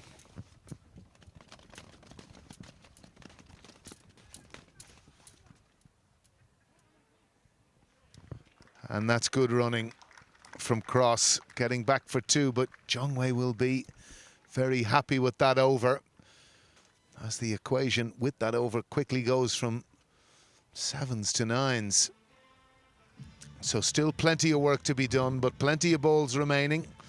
I think the secret really in this situation, Preston, is often kind of trying to stop these dots. If you can keep the strike rotating, get your one boundary, huge. Yeah, it's batting in that partnership. Still a lot of cricket to be played here. 24 crucial balls. The key is whether Michael Leask can get Scotland ahead of the game now. Great opportunity for him. These are the positions where the team want to see him bat, in that finishing role, the ability to hit boundaries towards the back end of an innings. And now Chitara's coming back into the attack. Wouldn't necessarily call it the early destroyer, but he was at the end of some remarkable catches. Perhaps the best catch I think I've seen live in any format of cricket, Preston, from Ryan Burrell. It was certainly up there, and the crowd reaction was brilliant. Small crowd we have here, about 400 people, but they were on their feet. Really set the tone for Zimbabwe's defense of their total. I think what Craig Irvine is hoping is one of his most experienced seamers might do the job Jongwe did in the last over. It's a good start. Starts with a dot.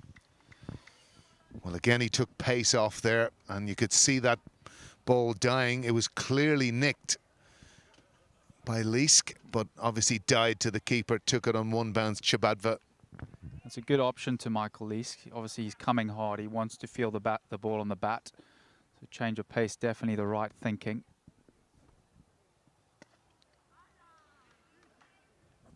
Knocked down the ground for the single. So a good start here. And this is the sort of start that keeps us on our toes, Preston. A real exciting finish developing here. Obviously, Zimbabwe looking to level the series, bring us into the third on Sunday, one each. And Scotland looking to take the series here today.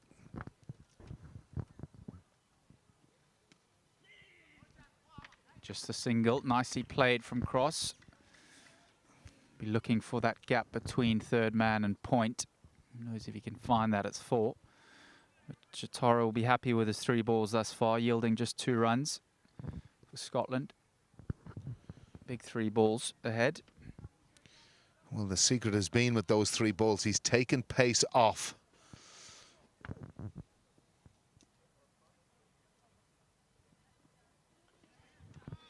And that's very good from Chitara. I was wondering, and again, you sensed that Leask was looking for the slower ball again. And he went hard, and he brought it shoulder high. That's excellent work from him. 2 balls remaining, only 2 singles from this over. It's amazing how this seesaw effect of this game changes the whole time.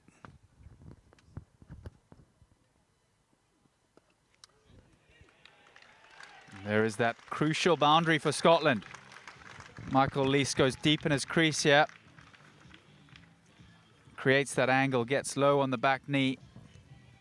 Really helps its way over short fine leg. It's good cricket from Michael Leask.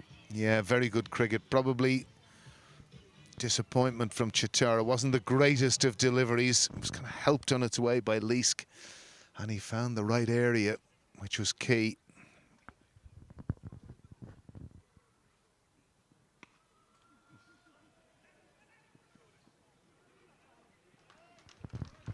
Great running from Matthew Cross, great energy.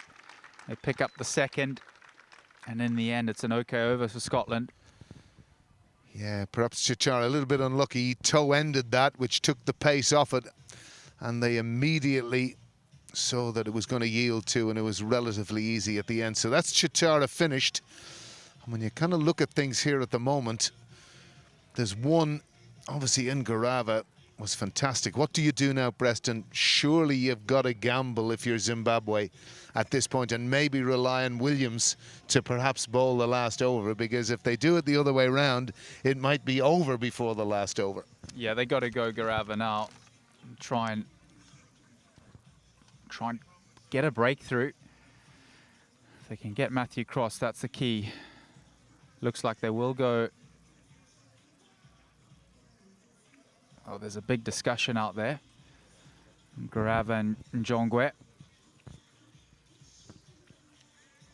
Seems like a party conference. But certainly I think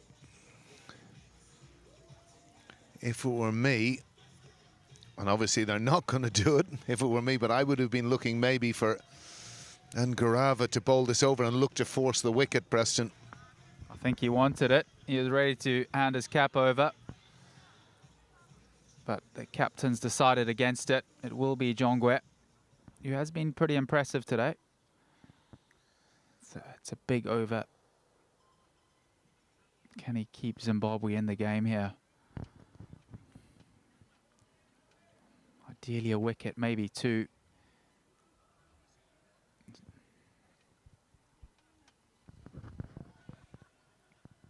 So 27 now required from 18 deliveries for Scotland to get over the line and win the series.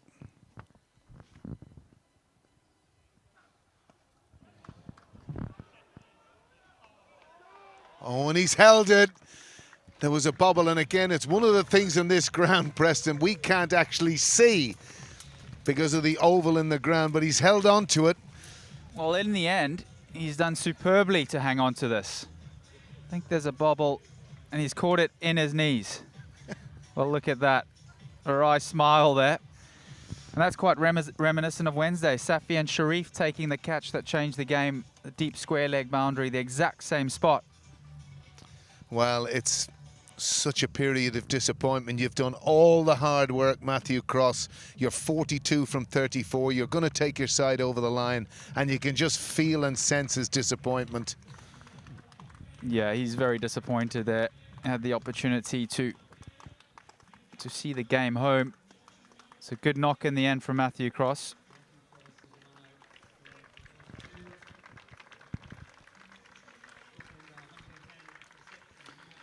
Safian Sharif is the new batter. He did the job with the ball, closed the game on Wednesday. Now an opportunity to close the game with the bat. A genuine all-rounder. Has delivered for Scotland in the past with the bat. A nice opportunity for him to play an important role and get Scotland over the line. Yeah, amazing the swings and roundabouts. I haven't seen much of Sharif bat, Preston. You're going to have to give me a little bit of insight into where he's likely to strike. He's got long levers. He'll give himself some room, but hits incredibly well straight down the ground. Any sort of width he'll look to capitalize on. Well, there's one thing, he looks a big, strong man.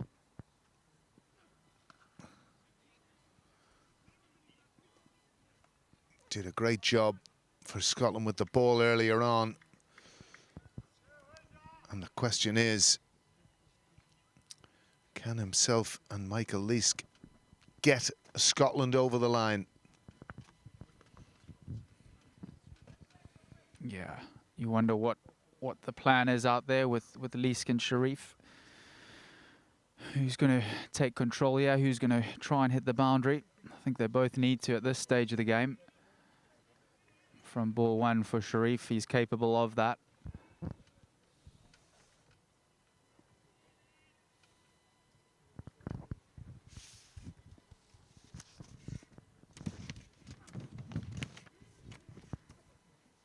It's a brilliantly run signal. Very good cricket from Michael Leask, very aware. Even with point right on that one, they've managed to scramble a single and gets the in batsman back on strike. Zimbabwe won't be happy with that. Absolutely not. And you should be alive to those sorts of things if you're Zimbabwe.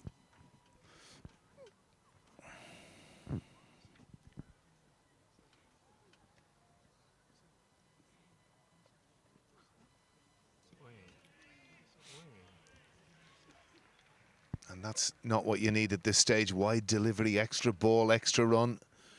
Clumsy from Luke Jongwei.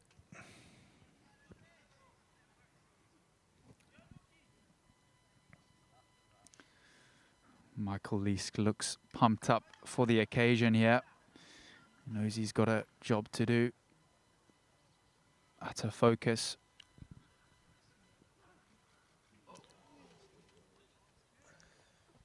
Again, a lovely change of pace from Jongwei. It's a great option to Leask, the short ball, the change of pace. He's setting up for that ball in the arc. So if you can keep it away from that, keep him guessing. It's intelligent bowling. So 2 balls left in what's been a very impressive spell here. Oh my goodness me, what a shot. And that's the timing that you're talking about, Preston. Fantastic shot down the ground. Yeah, beautiful timing, great power. And it's in that red zone for Michael Leask. That's exactly where he wants it. A shuffle down the ground. So gets himself into that position, gets that momentum into the ball. And it's a timely boundary for Scotland. It's a great over up until that point. Now the pressure shifts back onto Jongwei. One crucial ball here. 18 runs, 13 balls.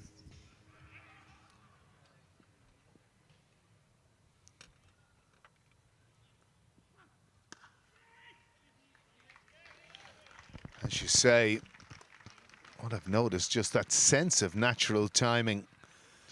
And that takes us to the end of the 18th over, and you can just feel that sense of anticipation around the ground. 18 now required. Anything can happen in these last 2 overs. And really, you've got to get the sense, although I don't sense it's going to happen. Surely it's Garava, you would think. And I do feel that if we're going to see what we're going to see, and Garava's not moved.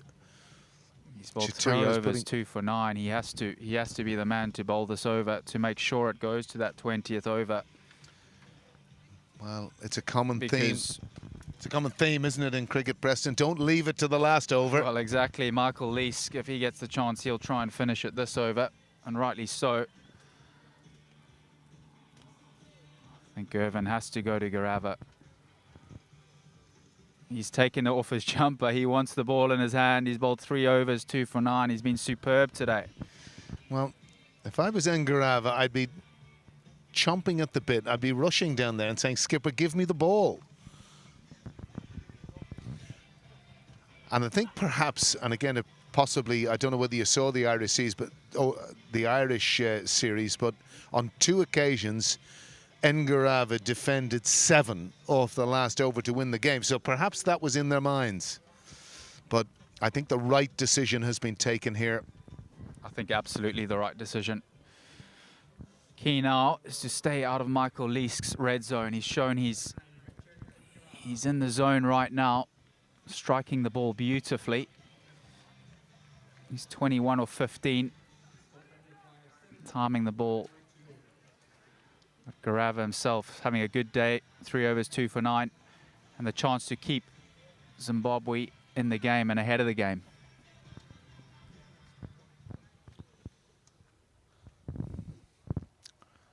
So everyone on the edge of their seats here. Probably the pictures you're seeing from the Cricket Scotland YouTube channel don't really tell you how dark it's actually got here. It's very gloomy as we speak.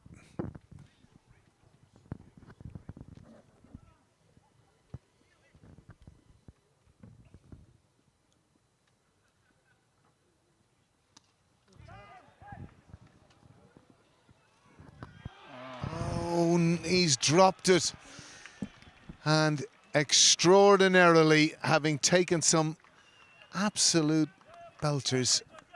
Well, he did all the hard work, got to the ball in the end, didn't quite balance himself, falling over. And how crucial will that be? Well, I just get the sense, a la Herschel Gibbs, Steve Waugh, you've just dropped the World Cup. I sense that could be the moment.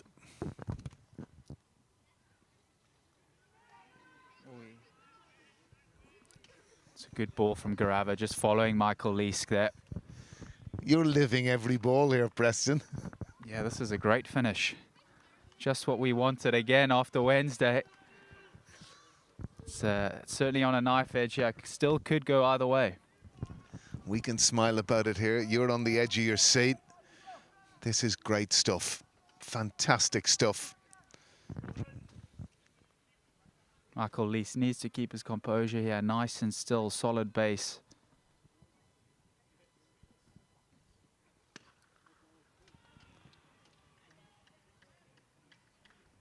It's well bowled from Garava. Just the one. Brings Sharif, the new batter, onto strike. I get the sense Sharif mightn't be getting it in his area. I think he might be finding this around the chest here. Another interesting thing Garava did, he bowled very well wide of off stump, full. So let's see. 3 balls gone, drop catch, 3 runs. I wasn't wrong, Preston. You called that, Alan. That's a great execution of the bounce at this stage of the game. It is a risk. Your fine leg is up in the ring. Any bat on that, and that's 4. But he's backed himself and he's executed. That's brilliant skill from Garava. And crucially, another dot ball, and that rate climbs again. Well, this is brilliant from Garava.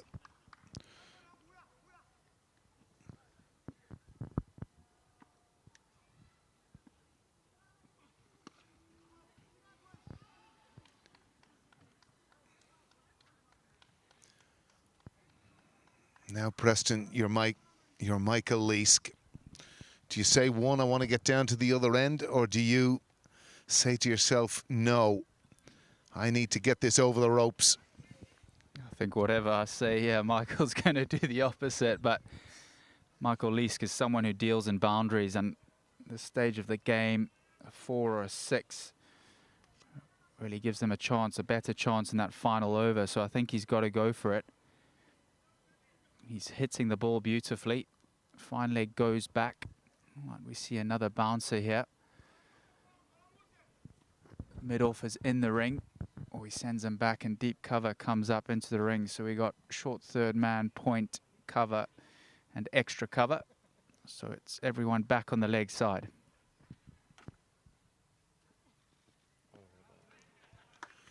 That is a fantastic penultimate over from Richard Ngarava.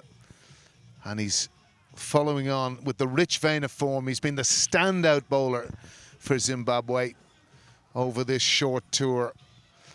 And again, you know, it's very difficult when you look at this in the context of Man of the Match awards.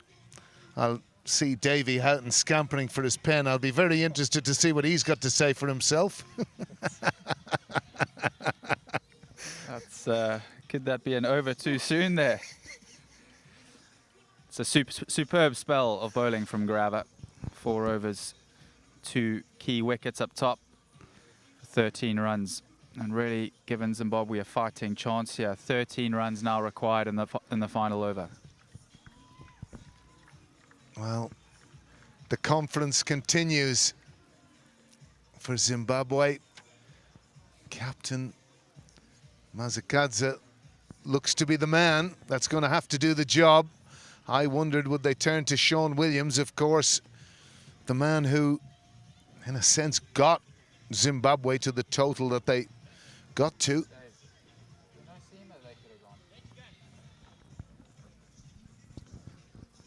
It's a brave call. Mazakadze.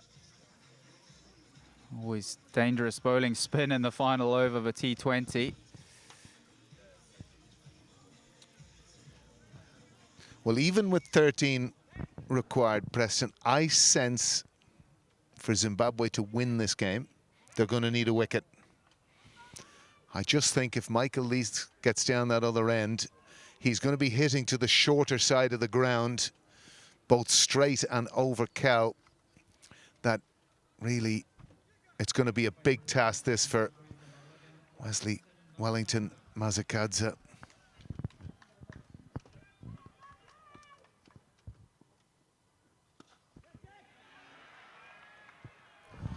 Oh, and he's been caught. There's your wicket, Alan. But crucially, Michael Leask is on strike, so that's the important bit. Well, if I was Scotland, I wouldn't be too worried about that. In a sense, it was a free hit. It was very well struck, but very comfortably caught by Ryan Burrell. But the most important bit, with 5 balls remaining, is that Michael Leask is at the striker's end. Because at the end of the day, 2 blows are going to probably finish this match. Yeah, Sharif goes in search of those match-winning boundaries, and comes a new man, Mark Watt. Also very capable with the bat and a good striker of the cricket ball. So where's your money now, Preston? I think your money has to be with Zimbabwe defending 13-5 to go. But I still have some belief in Michael Leask here. All it is 2 strikes for him. He's perfectly capable of hitting the ball over the rope. He likes playing against spin, so anything in his zone, he'll be looking to latch onto. Mazakadze cannot afford to get full here at all.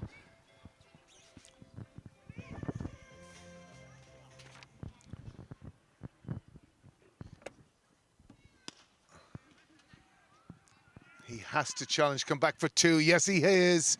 He's going to be run out. But that's not a problem from a Scottish point of view. And Watt sacrifices himself for the benefit of the team, to be fair, to make sure that Leask is back on strike. Yeah, good unselfish stuff there from Mark Watt. Key thing, Michael Leask back on strike. It's 4 balls to go. It's only 2 strikes for him. New man, Alistair Evans. Good again with the ball today. Well, what a fantastic conclusion this is to this match. Who would have thought 136 was ever going to be enough? Oh, Michael Leask doesn't seem too perturbed with things. Lots of smiles and faces. I'm going to do this for my team. I sense that's the type of individual that he is. Yeah, I've seen that in his eyes since the moment he walked to the crease today. He's been extremely focused, extremely up for it. He's meant business out there, and he has batted beautifully. He's given Scotland a chance here.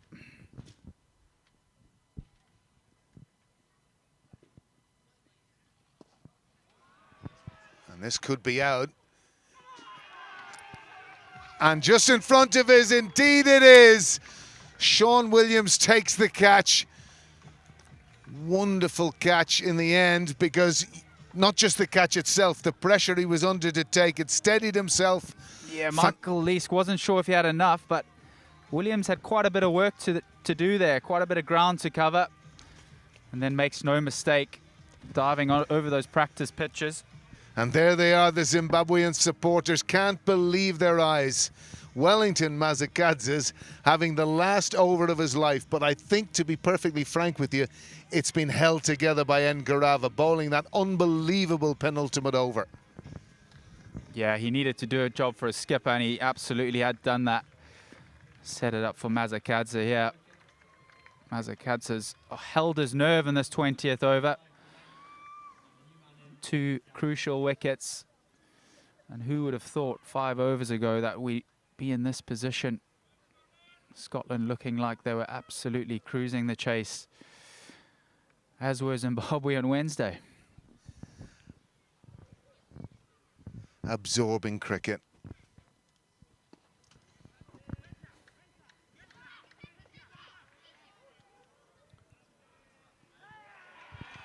And that's fantastic out cricket, it really is.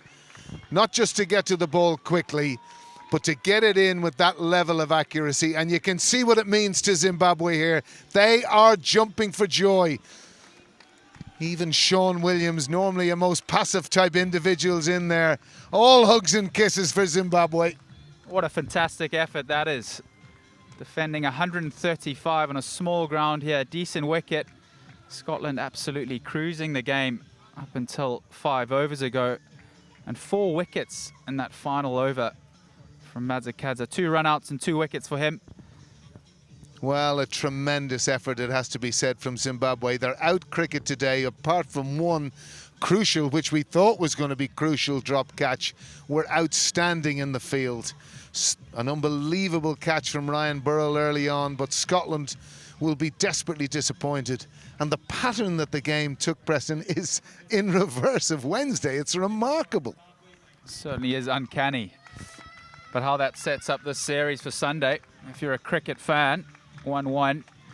Both sides looking evenly matched thus far. Both top orders got a lot to prove come Sunday. Well, what I would say to you would be, if you've got tickets for the game, get down here. And if you don't, get on the Cricket Scotland YouTube channel, because that was a fantastic game of cricket. And you can see what it means to the Zimbabwean team. They're absolutely thrilled, and deservedly so, because they fought so hard to bring this series level. And it's all set up for Sunday now, Preston. Certainly is. What a performance that is from Zimbabwe. At one stage you thought they had lost their composure out in the field, but they managed to pull themselves back together. Some good individual performances. And there you have it. Zimbabwe win the second Wolf 777 T20I by 10 runs. Bowling Scotland out in 19.4 overs. Defending 136. We didn't think it was possible. Zimbabwe did think it was possible, and they've done it. And there is the start of our match summary, dominated after the early fall of wickets by Craig Irvine and Sean Williams. Yeah, Sean Williams was superb today. Him and Irvine gave Zimbabwe a platform in which they could launch towards the back end of the innings. But he batted beautifully, showed his experience and held the innings together, getting them to a defendable and what was a winning score. And again, it'll be most interesting. Obviously, we've been involved in the Man of the Match award, but when you consider also that when he bowled, he got the most important wicket of Berrington. But they're the Scottish bowling figures in the standout. Obviously, Sharif was so measured at the top. There was a halt with spin in the middle, particularly the off-spinners bowling to two left-handers. But one really thought at that stage, at a run rate of 6.8 and over, this would be easy peasy for Scotland, but it proved not to be. And look at the top of the order there, Preston. Yeah, I think Scotland will look back and be disappointed with that chase top order again, not coming to the party. I'm sure they'll go away and have a long think about how they can approach things differently on Sunday. There's too much class for them to not come back and put a performance in. But again, Berrington, superb, 42 from 43. And Cross, a good knock from him, really set Scotland up for the back end there. Michael Leask, unfortunately, couldn't see his side home, although played very well. Well, probably the crucial bit, one can understand when Richie Berrington and Matthew Cross were going to keep going, but really when Cross got out, it was a big moment for them. But what a fantastic display. Look at those bowling figures from Richard and Garava. 4 overs, 2 for 13. Drop catch of Leask in the penultimate over as well. Luke Johnway great in support. Chitara, but Mazakadze at the end holding his nerve. Brilliant display from him with 2 for 19 and a thoroughly deserved victory in the end. You kind of feel for Zimbabwe because they were up against it, and to bowl Scotland out for 126 is a huge achievement. And there's your match summary, Preston. Yeah, very similar to Wednesday. Who would have thought? Scotland chasing 136, Zimbabwe scrapping their way to that 136, and it looked all set for Scotland, in control up until the 15th over. Loss of Berrington, and in the end, falling 10 runs short. Well, a fantastic game of cricket, but for all viewers out there, it's 1 each in the series now. The last game, the final game, at 1 each will provide a winner. Scotland-Zimbabwe, Sunday at the Grange Cricket Club. If you're not here, watch live on Cricket Scotland YouTube. It should be a fantastic game of cricket. Thank you to everyone, Preston, Davey, and everyone in the crew. It's been a fantastic day, an absorbing game of cricket. We've thoroughly enjoyed it. See you Sunday.